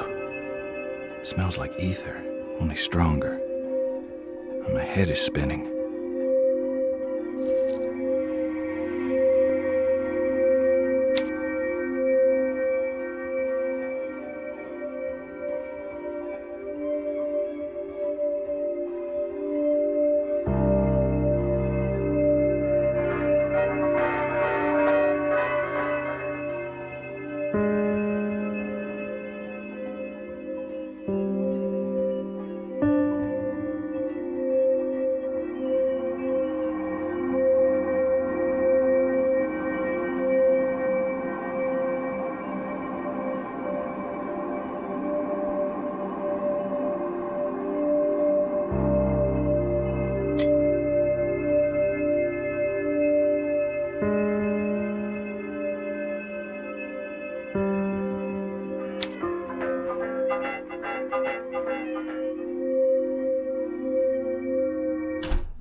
Looks like black hair dye.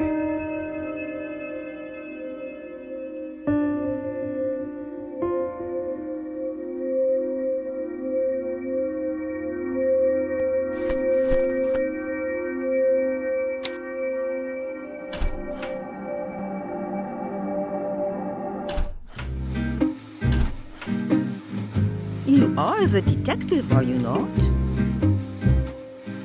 With the arrest of Helouin, this case has taken a different turn, and I'm the only one who can save him from the guillotine.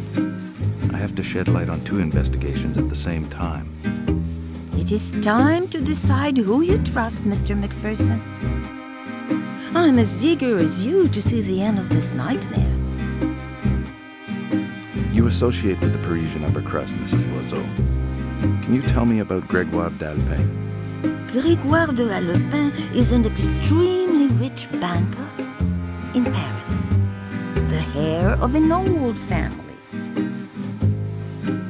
You're telling me stuff that everybody knows, Mrs. Loiseau. Give me something paranormal, something occult. De Alpin is a powerful man. He works in the shadows, fascinated by the Middle Ages. He is the founder of the Brotherhood of the Supreme Order of the Rosy Cross. Will that be enough, Mr. McPherson? You probably know the Brotherhood of the Supreme Order of the Rosy Cross. An occult brotherhood. Beware. Its members are highly influential in every sector of Parisian life. That is what makes them so dangerous. Contrary to what they'd have you believe, their occult knowledge is rather limited. So none of its members can aspire to true illumination, such as you attained, Mr. Loiseau. A brotherhood of puppets, manipulated by their supreme brother. Does this Supreme Brother have such an influence over the members as to endanger my investigations? I fear that his influence is becoming harmful.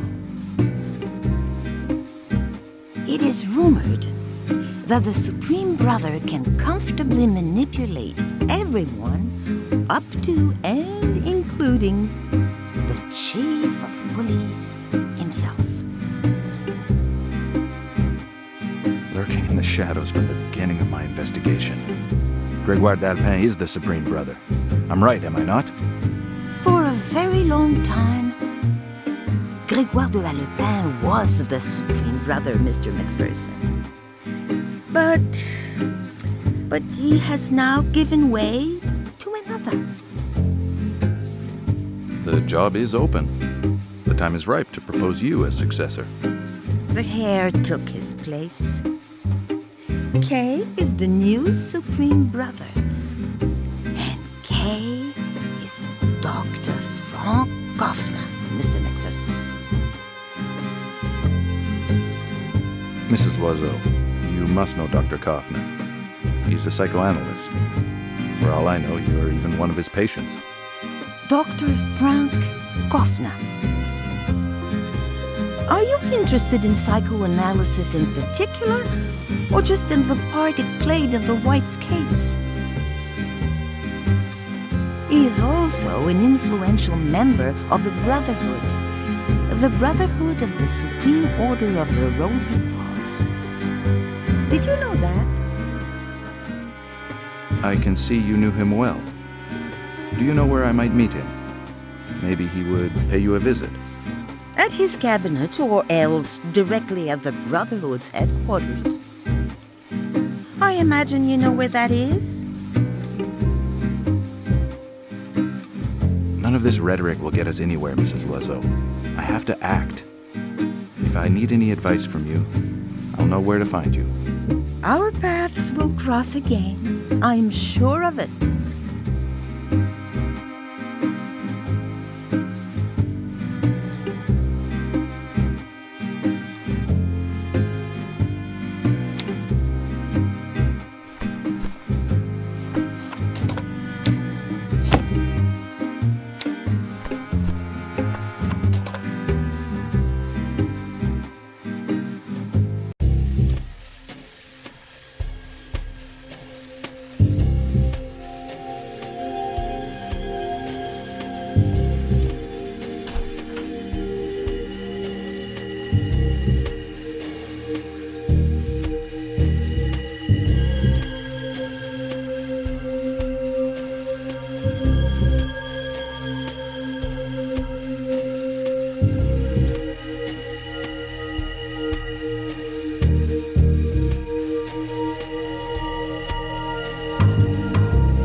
The right key.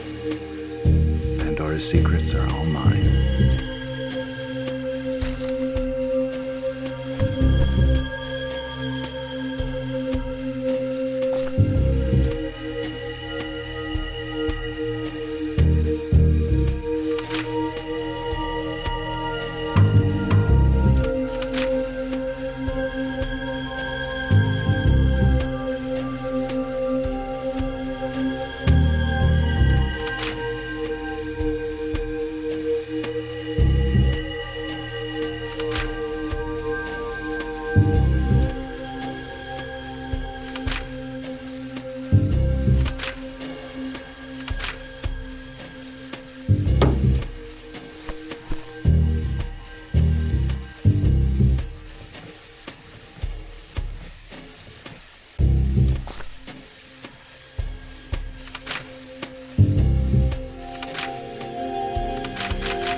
must get past these alleys. If anyone lays their hands on me, I certainly don't want to find myself in a cell.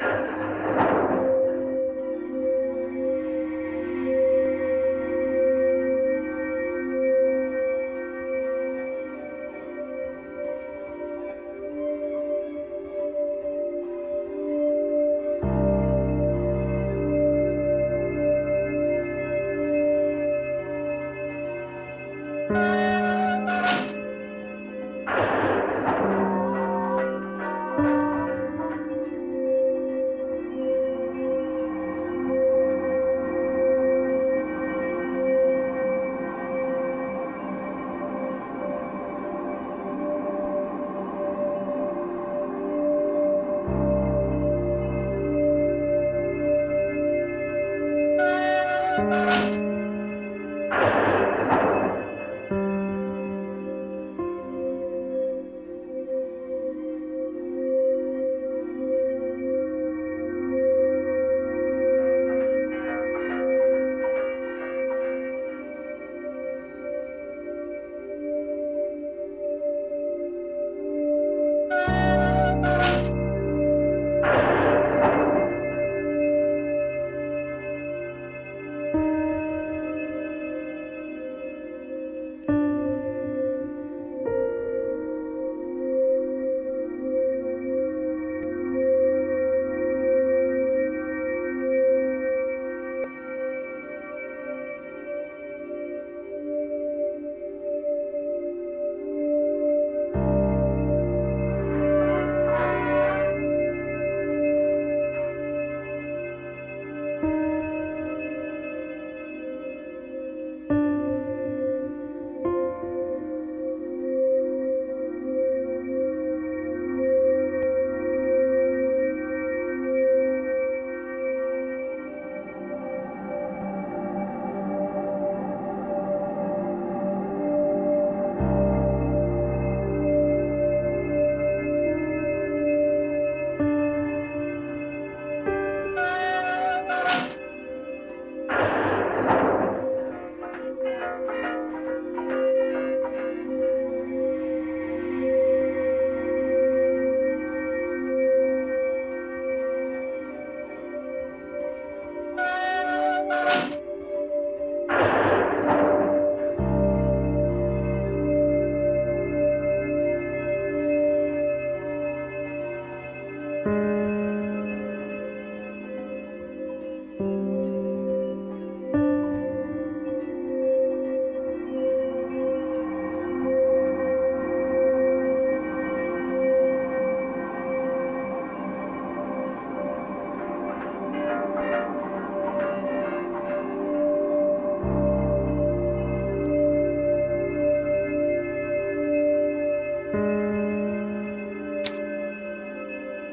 symbol of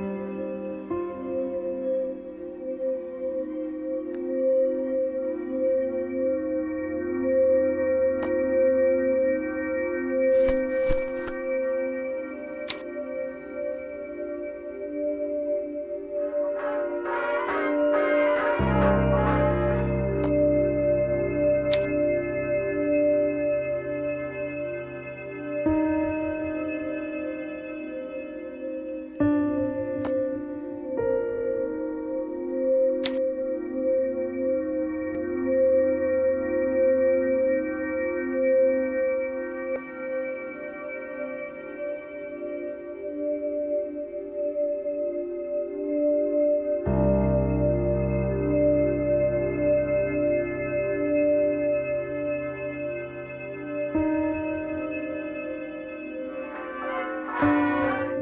Yes, the egg. Symbol of immortality, according to Mrs. Loiseau. Strange, I don't remember Helwine mentioning it. The egg, symbol of immortality, according to Mrs. Loiseau. Strange, I don't remember Helwine mentioning it.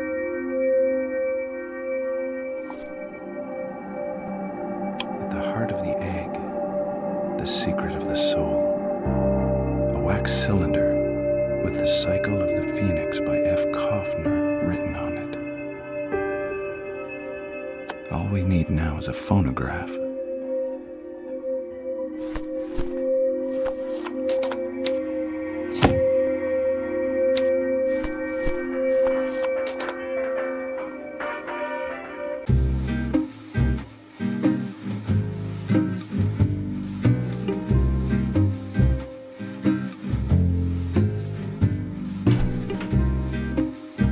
Back later.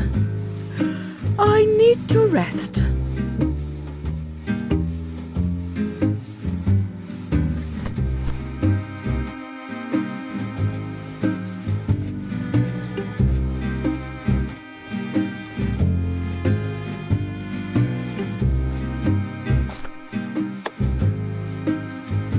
Did I realize how great an impact dealing with this man would have on me?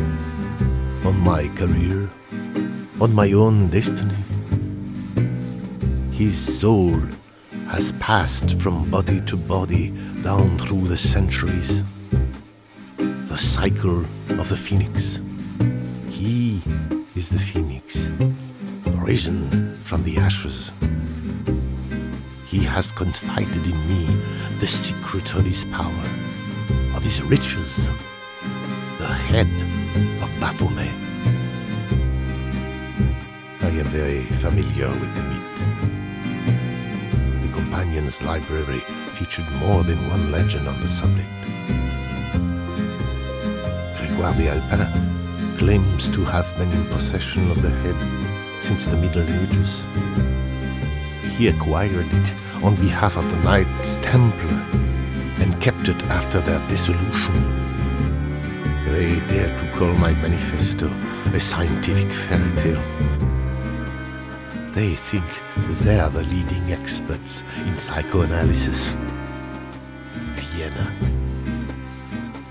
I will prove my theory to them. I will prove that Grégoire d'Alpin is immortal. Slowly but surely, my role in d'Alpin's existence has grown in importance. Using hypnosis, I have managed to impose my will upon him, all the while espousing his ambitions. I shall be his successor as the head of the Companions. His power, his riches, the Baphomet, it will all be mine. I shall be his heir. The time has come. This evening, d'Alpin wishes to see me at his manor. Gracie Eaton, his Adeline, will be there. Tonight, I shall become the greatest. Neither Vienna nor d'Alpin can stop me now. The old fool is convinced that I'm ready to receive his soul. Ready to receive his riches, more like. And the influence that comes with them. Then Vienna shall pay for its insolence.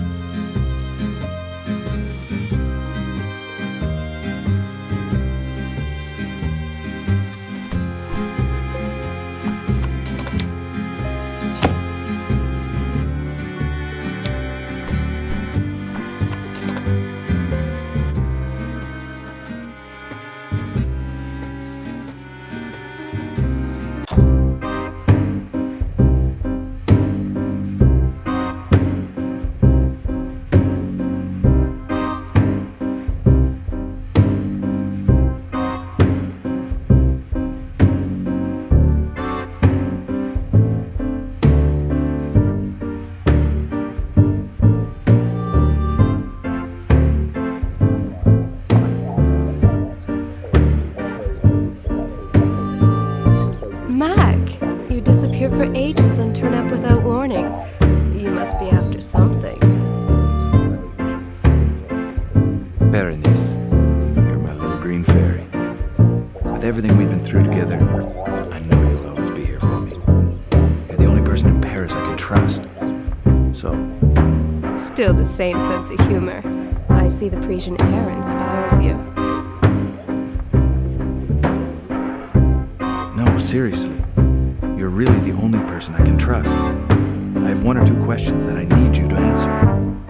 Mac, you know full well I would not refuse you anything. Ask, I'll find you the answer. Berenice, I'm just asking you to be careful. This business is complicated and more dangerous than it seems. Anyway, I'm off. See you soon. Ciao, Mac. Take care. Mac, I'm gonna start thinking you can't do without me. Did I forget something at your place?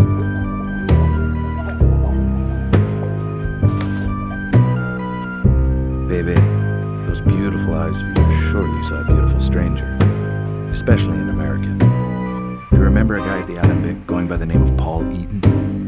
It's funny you mention it. Another detective came and asked me the same thing a few days ago. Good-looking bloke, that PI. Nice mustache. Yes, I remember Eaton. He was hanging out with the Alembic crowd last month. Berenice, do you remember the other night before you came round to my place? I had some complications. That guy who got away from me. Well, I caught up with him, but I need to know if you have seen him here before. Eloin. Jacques Eloin. Yes, well, I think it was the same. He came asking questions a few days ago. I don't know. Berenice, I think I'd better warn you. This Paul Eaton is mixed up in some dirty business. I just hope the boss, Albert, did not trust Eaton too much. Paul and old man Hulot? Of course they know each other. They even got really chummy. Berenice, it's vital you tell me everything you know about Paul Eaton. And I warn you, everything he has told you is probably lies. I think his name is also a fake. He was not very chatty, Polly boy. I must say, he did not speak French very well. All I got was that he was in Paris with his sister, who I never saw. He hinted once or twice that they were onto something big. Loads of cash, easy work. You know, Mac, now that I think of it, Paul Eaton was definitely the dodgy type. Hulot, the boss? Is he there? Maybe he noticed some things that you missed, baby. You know, you might have been too busy staring at that tall, dark American to notice anything peculiar about him. Albert is not here. I was supposed to meet him here this morning, but he's not come by today. You know, Mac, Albert Hulot has not changed. He is as weird as ever. If I see him, I will tell him you're looking for him. Have you seen anything of Paul Eaton since? No point getting all jealous, Mac. You're the only American in my heart. I've not seen Eaton here again. And as for Albert, the owner, I have no idea. I suspect Paul pulled off the scam of the century and fled to Borneo. Berenice, I'm just asking you to be careful. This business is complicated and more dangerous than it seems. Anyway, I'm off. See you soon. Ciao, Mac. Take care. Mac, I'm gonna start thinking you can't do without me. Did I forget something at your place? Berenice, I'm just asking you to be careful. This business is complicated and more dangerous than it seems. Anyway, I'm off. See you soon. Ciao, Mac. Take care.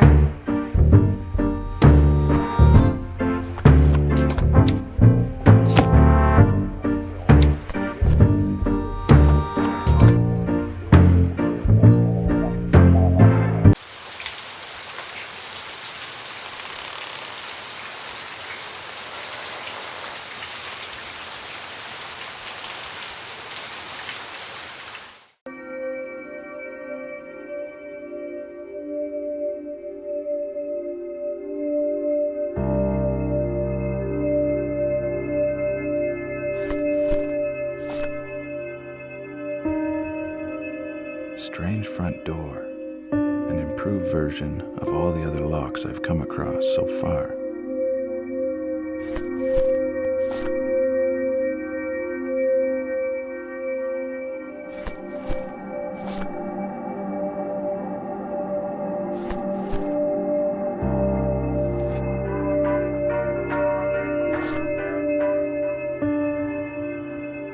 strange front door. An improved version of all the other locks I've come across so far.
Strange front door.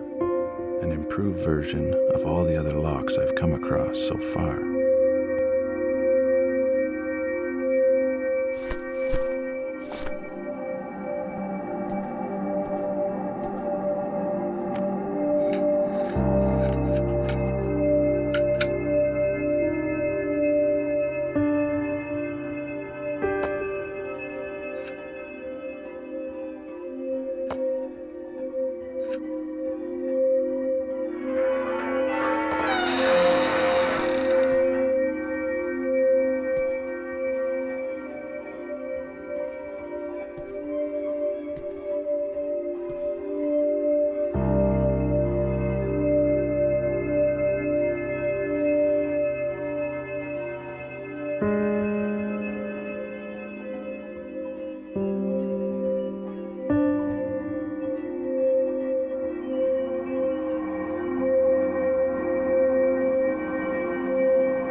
If I can be of any assistance, sir? Yes, Visitors are not admitted, sir. Would you kindly leave? You are mistaken. I'm not just any old visitor. I've come to make inquiries. Inquiries about the occult. Visitors are not admitted, sir. Would you kindly leave? The knowledge stored here would be impossible to find anywhere else. Even the Sorbonne is but a pale shadow of your great learning.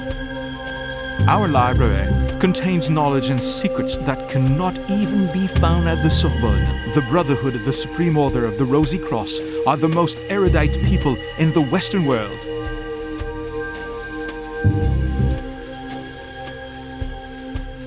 Does your sealed-off library include books on magic, Kabbalah, divination, tarot, lost civilizations, Mu, Hyperborea, Atlantis, the Holy Grail, and alchemy?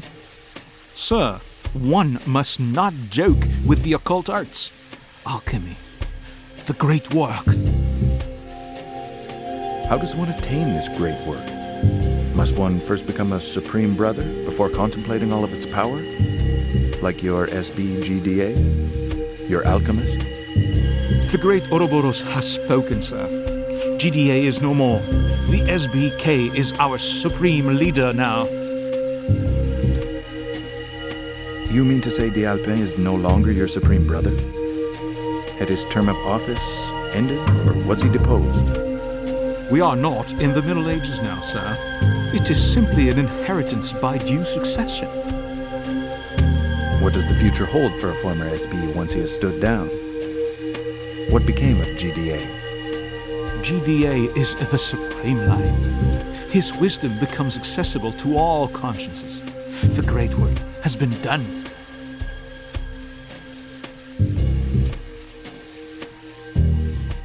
Could you be more explicit, Mr. Dumoulin?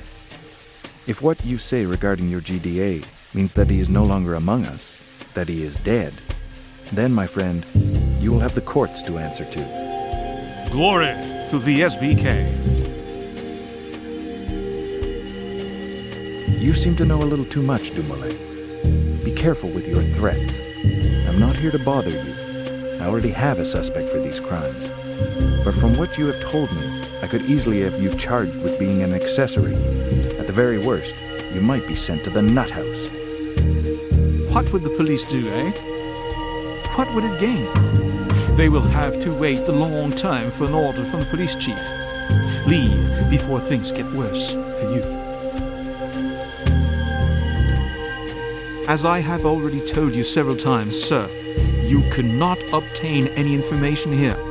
As the doorman, I'm responsible for the security of the premises.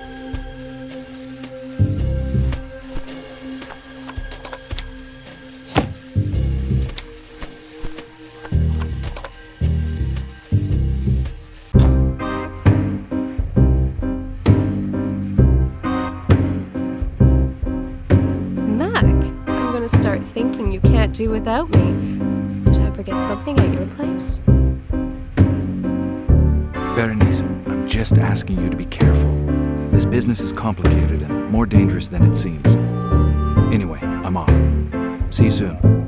Ciao, Mac. Take care. Mac, I'm gonna start thinking you can't do without me. Did I forget something at your place? I need a small favor. I have to infiltrate the Brotherhood, and I need a fake letter of introduction. Can you write me one using these documents? No problem. Come by later, your letter will be ready. Mac, I'm gonna start thinking you can't do without me. Did I forget something at your place? Bebe, I need a small favor. I have to infiltrate the Brotherhood, and I need a fake letter of introduction. Can you write me one using this letter? Again? Right. Come and see me later. Your letter will be ready.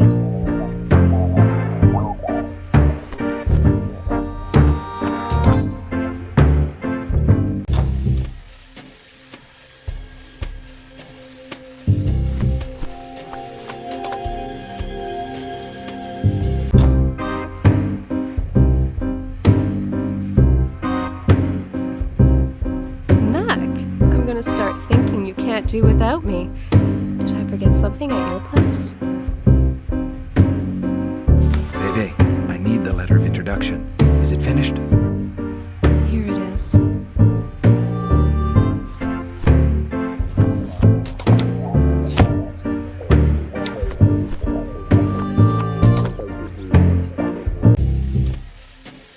As I have already told you several times, sir, you cannot obtain any information here. As the doorman, I'm responsible for the security of the premises.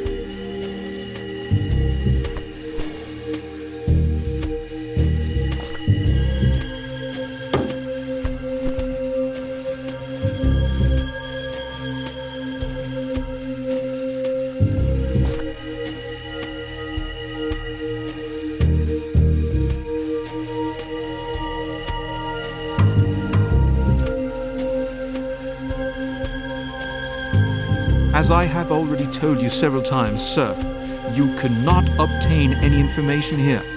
As the doorman, I'm responsible for the security of the premises.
As I have already told you several times, sir, you cannot obtain any information here. As the doorman, I'm responsible for the security of the premises.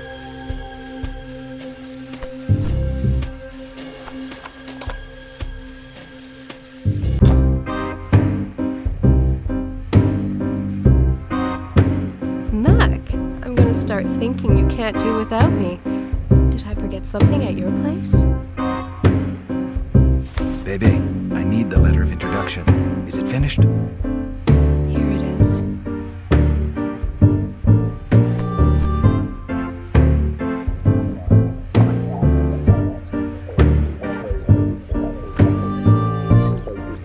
Mac, I'm gonna start thinking you can't do without me. Did I forget something at your place?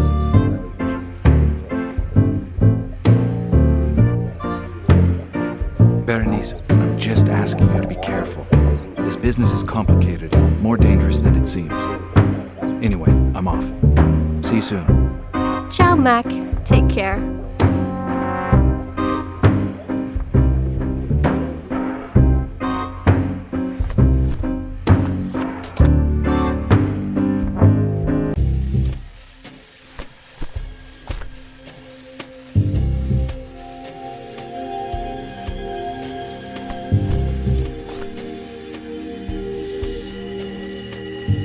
I see. The orders rooms are at your disposal.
other languages people no longer speak, myself included. These books are in Greek, Latin, other languages people no longer speak, myself included.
real alchemy kit.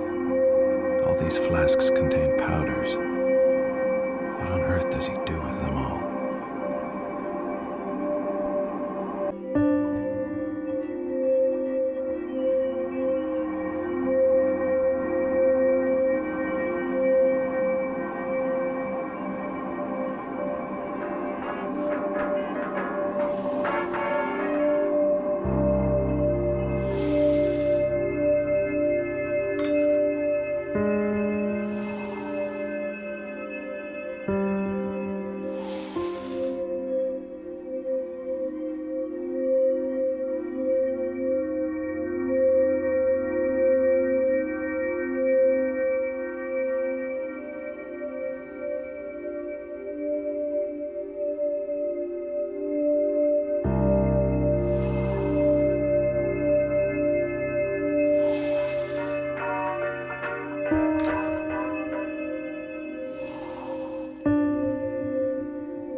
But he couldn't stop me from joining the Templars.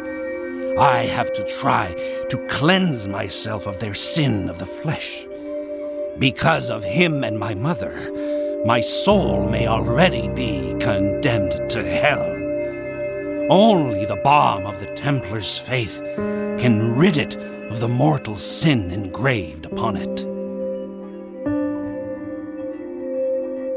On October 9th, Saint Denis Day, I finally discovered the traces of the head.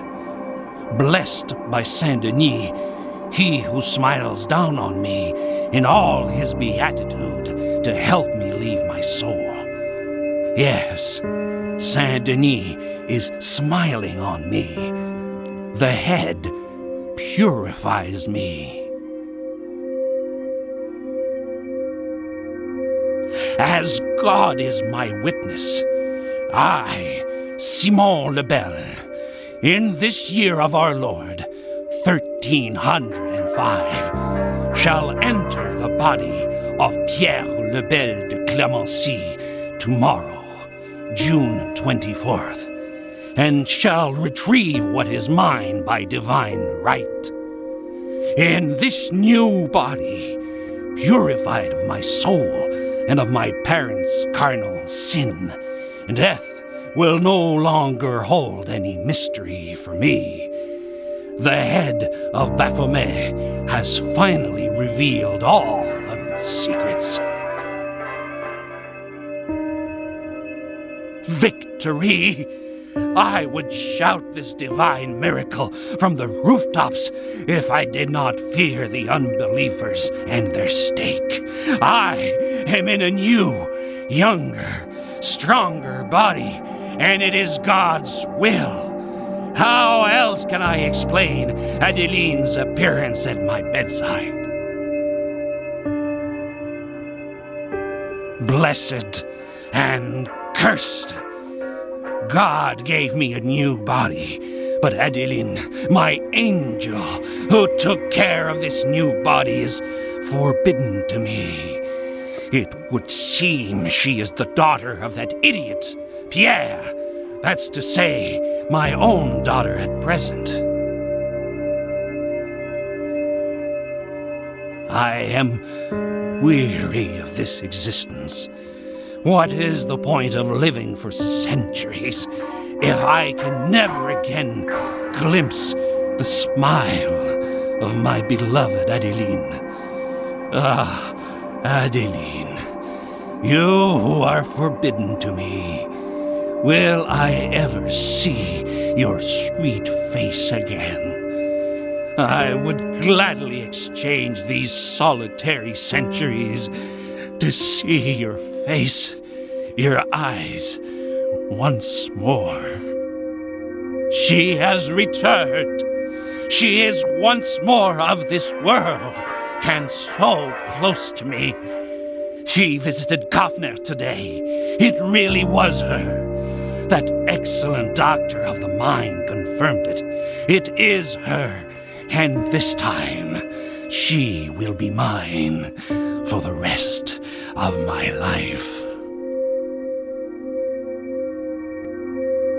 Well, Miss Blake, it would seem you did not tell me everything.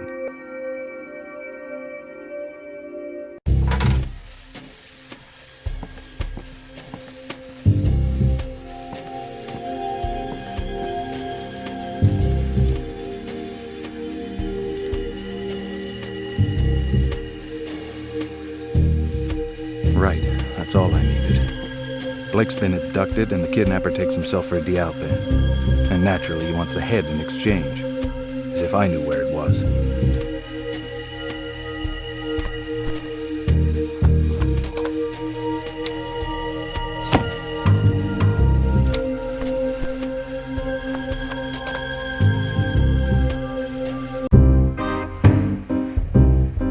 McPherson.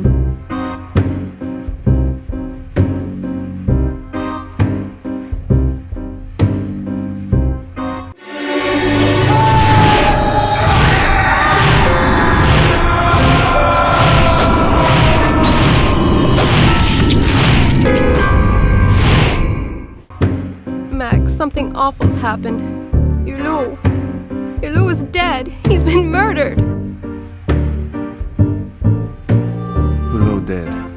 The soul of the Alembic gone with him. We've all lost a great friend, Berenice. Keep your chin up, baby. get you down. There's still the Alembic. Hulot started from nothing. He worked as a construction worker in the metro before becoming a very important patron of the arts. You know, a big shot. Hulot never did anything for nothing. If he did you a favor, you knew you would have to pay him back one way or another. He was a man of many resources. Money, tip-offs, favors. He always knew where to get them. Mac, all of that was Hulot, a real hub of the Parisian art scene. The paint never dried under his feet. There was something to suit everybody's taste. But Berenice, doing those little favors could have sometimes made crooks out of us. Everyone knew Albert was a fence. Hulot saw himself as the Robin Hood of the art world. He got money out of the rich for the art of the poor. He may have been a fence, but he had ideas.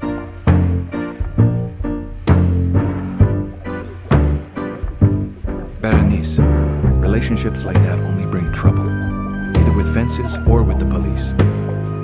Of course, Mac. I worked for Hulot. We all have to live, you know. And sculpture doesn't exactly pay a girl's rent. You say you've copied works of art for Hulot? Has he commissioned any work recently? Strangely enough, yes. The day you came to the Alembic, the first time, I gave him a copy of a grotesque bust. My God. Berenice, the bust. The bust you sculpted for Hulot. Did it look like what you see in the sketch? It is exactly the same. Hulot asked me to make a copy. I gave it to him the night you came. Mac, I'm scared. What is going on? It's awful. I have to find this head before there are any more deaths. Even your life is at risk, Berenice. The killer is after this head. Don't you see, baby? I have to find out how Hulot got his hands on this accursed object. I have no idea who gave the head to Hulot. I made a copy, that's all. I'm not sure I've grasped the magnitude of this business. One thing's for sure. You are not safe, Berenice. Be careful. I'll do everything in my power to put a stop to these crimes. Everything. Find the killer for me, Mac. I will manage on my own. Mac, I don't know what to think anymore, Mac. My God, Berenice. Why him? Why Hulot? When did this happen? And you, baby, are you okay? The cops discovered his body at sunrise, but he may have been dead for a couple of days. I have no idea. No idea. It's awful. Hulot was not supposed to die. He could not die. He was the last person to see the whites alive. The police. Did the police tell you how it happened? I don't know how to describe it. It is so sordid. His head, Mac, his head was cut off. His body was hanging on the front of the car, and his head was sitting on the hood like a figurehead. Worst of all, in his mouth. The police found a coin in his mouth. Berenice, Hulot is dead. We have to be careful too. Was it the police who told you? They have a suspect. They're already holding Eloane. The pigs? They're all the same.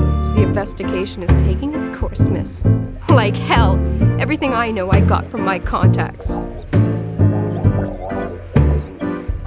Berenice, we have to get to the bottom of this before everyone else dies. Do you know who is heading the inquiry? Inspector Lebrun, always spotless, the perfect bourgeois. They're putting on an act in an attempt to hoodwink us. In fact, Mac, they haven't got anything to go on. Hulot, you, me, Eloane, for them we're all nobodies. It's up to us to unravel this. I feel as bad as you do, Berenice. Anyone who comes to the Alembic will be grieving. The place will be a shrine to him. Everyone who comes in will be reminded of Albert Hulot. So many stories. You know how much Hulot loved his entourage. Everybody had a chance. The Alembic was his masterpiece. Take this fresco, for example. You know how many artists contributed? Hulot would ask them to paint a bit, sometimes just a brushstroke. Over the years, it became his treasure. It's true. That fresco is rather special. Did he tell you what it is meant to represent?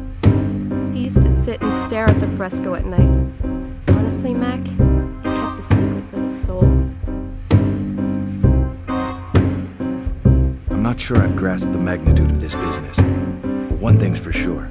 You are not safe, Berenice. Be careful. I will do everything in my power to put a stop to these crimes.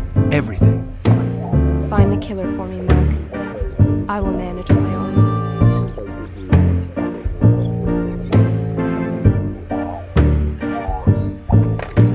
Hello, what number can I dial for you? I'm sorry to disturb you, miss. Can you connect me to the Elysee 1528? I want to speak to Sophia Blake. Right away, sir.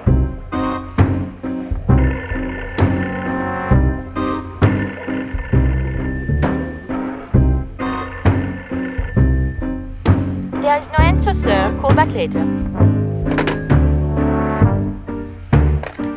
Hello, what number can I dial for you? I'm sorry to disturb you, miss. Can you connect me to the post office, please? I'd like to send a telegram. Right away, sir. Post telegraph, go ahead, please. This is urgent. A telegram for J. Wells, Pinkerton Agency, New York. Take this down. Seek information on a couple. Faye and Jerome Johnson. Stop. Americans. Stop. I've made a note of it. Finished, sir? Goodbye.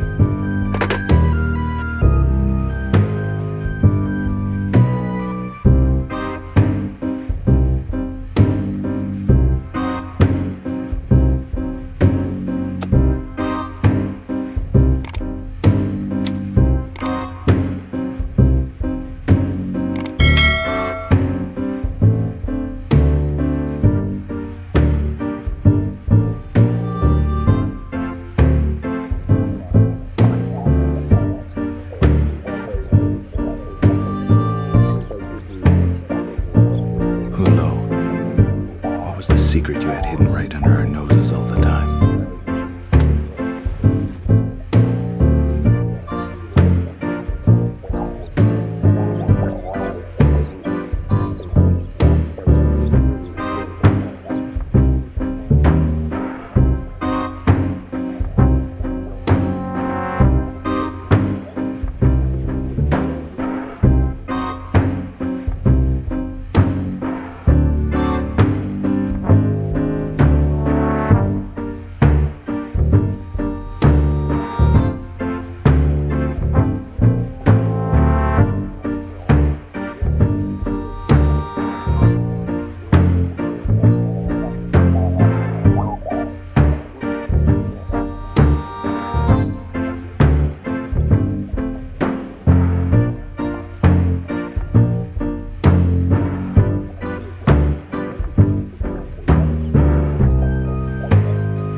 secret you had hidden right under our noses all the time.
Again? Wasn't getting my son arrested enough for you? I believe your son is innocent, but I need evidence so I can prove it. Do you think so? My son left me the key to his office safe. Here, take it. You'll find what you're looking for in there.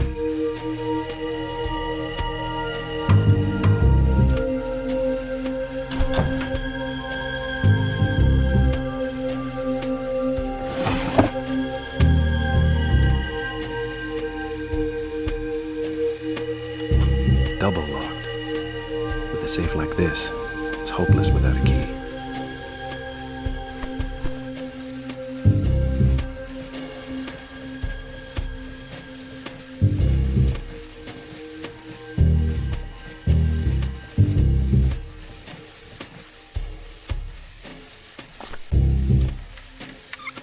Elwin's notes. They contain all the information he found during his investigation.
what to think anymore, Mac.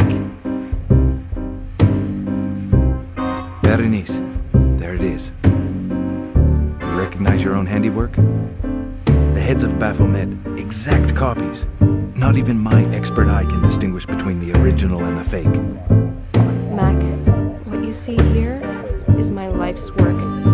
It is really perfect. It is good work.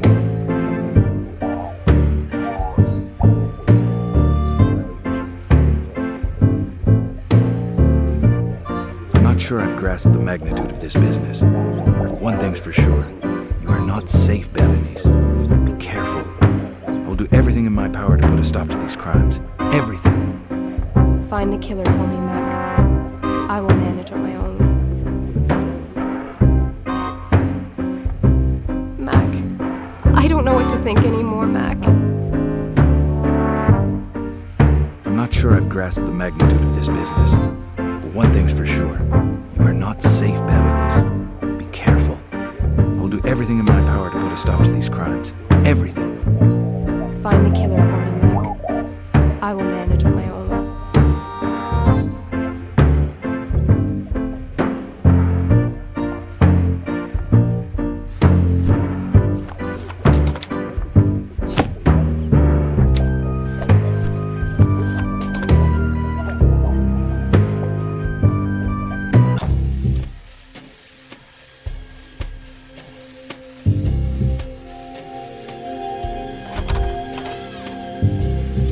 Mr. McPherson, I was just thinking about you. Good to see you again.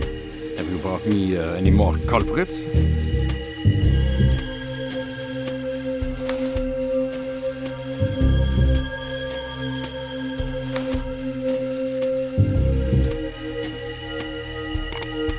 We've been barking up the wrong tree from the start, Inspector. The Whites never were the Whites. The Whites were not the Whites? McPherson, what are you talking about?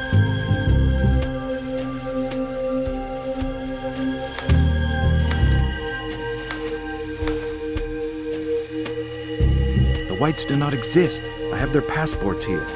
They are American citizens. They did not arrive in Paris a few days ago. They got here over a month ago. You want to know what name they used?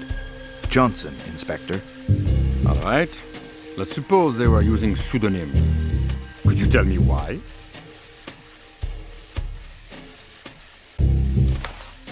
Ruby and Regis are not the real names of the Orphée victims. I have in my possession a ring that clearly indicates the woman's name was Faye. Well, that does not prove anything, McPherson. What about all the sweet talk, huh? Faye and Ferry. Of course. Why complicate things? Do my Ferry with love.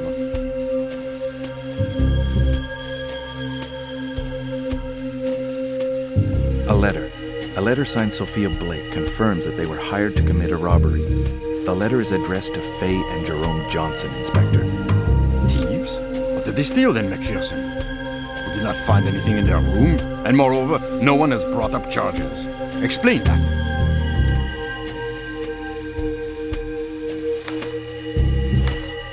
They robbed Grégoire d'Alpin. The plan was orchestrated by the same woman who hired me, Sophia Blake. This is a major con trick, Inspector. D'Alpin? Grégoire d'Alpin, the banker? McPherson, I assure you that a man as important as Grégoire d'Alpin would have called on the police to solve this case. He has the means, believe me.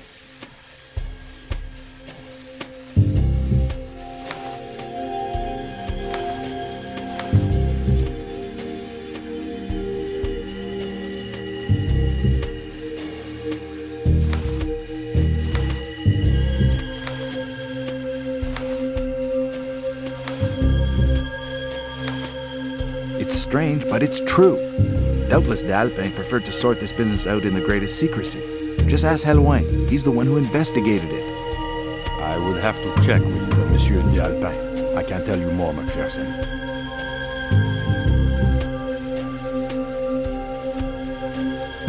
If you have any doubts about d'Alpin's involvement, I have something that will convince you, Inspector. A glass vial, taken from his home, identical to the one found broken in the White's room. McPherson, Grégoire d'Alpin is surely not the only man in the world to own such a vial. It proves nothing. Stop protecting d'Alpin. He's the only man in Paris who can obtain these vials. The only one capable of putting this gas inside them. The purple gas he uses to put his victims to sleep. Leave the vial with me. I will have it examined. Here you are. Thank you, McPherson.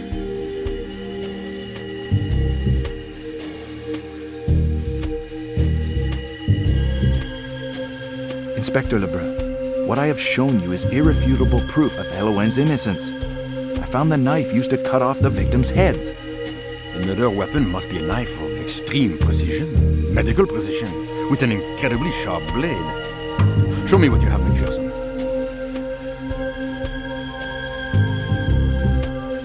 This is the murder weapon, just as I found it at Gregoire d'Alpin's home. Thank you, McPherson.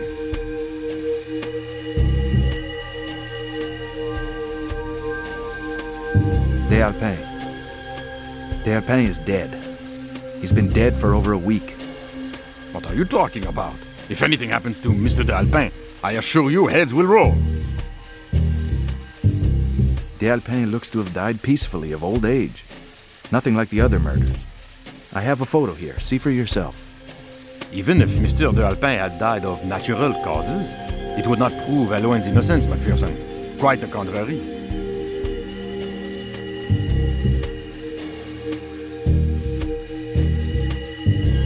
If d'Alpin has been dead for over a week, he couldn't have hired Eloin to investigate. Do you not see, Inspector? Somebody else hired Eloin. And I suppose you're going to tell me who this mysterious person is, Mr. McPherson.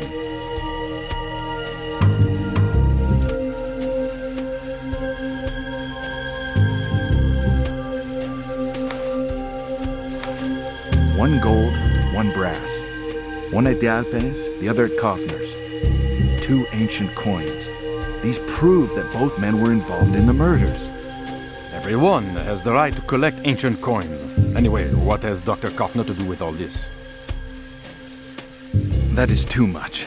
Will you never face up to the facts? You know as well as I do that coins like these were found on all the victims. How do you know about the coins? A couple of anonymous sources are enough to keep me abreast.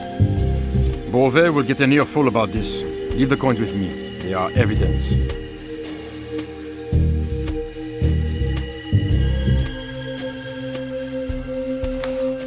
With this, you can start investigating the true motives behind the murders. Thank you, McPherson.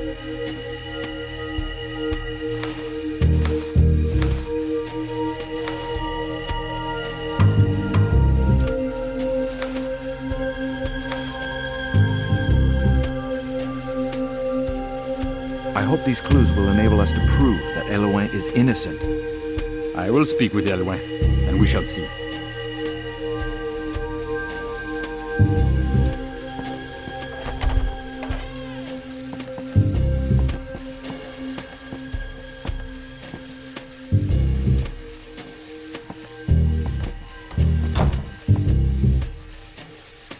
If I understand correctly, the Whites were not the Whites, but the Eatons, who are in fact the Johnsons. A couple of professional con artists hired to retrieve a relic at the Alpins by Sophia Blake. Also your employer, Mr. McPherson. Yet according to this note, Sophia Blake is currently being held hostage by Mr. d'Alpin. Would it be the same d'Alpin we see dead in these photos? Do you understand anything? It's just that... That is to say that you and me are going to have a little chat to set this story straight from the beginning. Lebrun, aren't you tired of making people believe this story? The evidence is there, on the table. Sir, I advise you to go back to your paintbrushes and leave the authorities to do their job. Now, if you will excuse us... May I retrieve my documents? Consider these documents as facts, Mr. McPherson. And without facts, there is no proof. Yes, and there's the proof of my innocence, Lebrun. We shall see about that, Eloin. We shall see. Mr. McPherson, goodbye. Poor Eloin. I did what I could for him. The only thing I've got left now is my conscience. Me, Blake, and my conscience.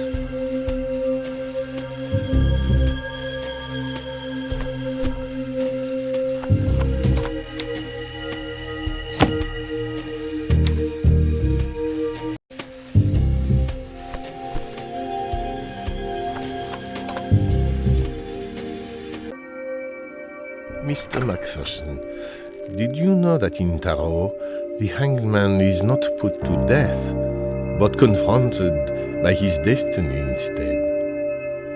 Arriving at his journey's end, he is able to see his life again from a new angle. Sometimes, a man thinks of certain events again and discovers that he was tricked, betrayed. McPherson! Help me, Gustav! Don't let him! He's insane! This painful blow, this moment when our convictions, our beliefs, our passions are shattered.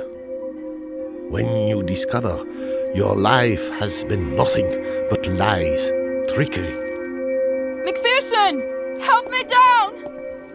He'll kill me! He'll kill you! Like he killed all the others! He killed them all! That Kaufner! He killed them! Judged!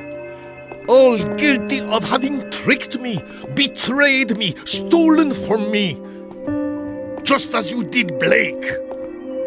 And just as she tricked and betrayed you too, Mr. Macpherson. The Baphomet is mine! It has been mine for centuries! It is my immortality! Give me back the head, Macpherson, or she will be sentenced before the tribunal of God!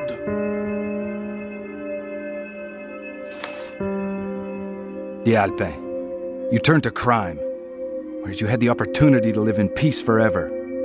Their death is fair payment for their treachery.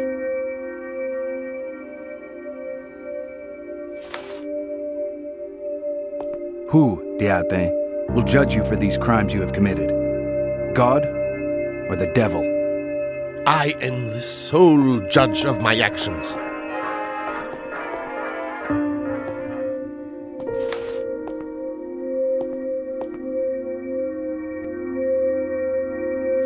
This story shall end at the very moment you lay your hands on your treasure.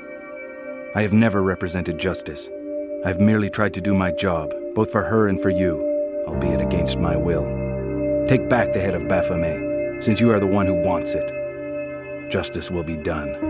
One day, you will pay for it.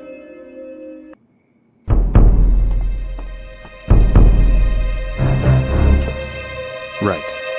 You have the head now. Let her go.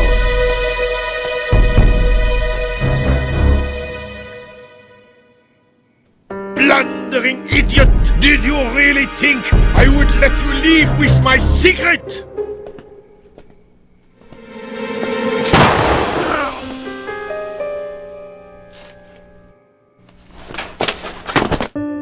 That was close. Yes. I owe you one. Never mind that. If it was not for you, I would still be rotting away in jail. Come on. I'll buy you a drink at the Alembic. It's not like me to turn down such an offer. And there's that cute girl that works there. Be careful. People are not always what they seem. Hey! Don't forget me! No. You'll get my bill within the next few days. And the police should be turning up any moment.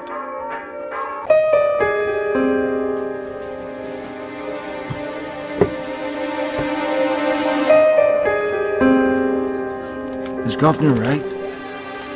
Was he really de Alpin? What difference would it make? He's dead now.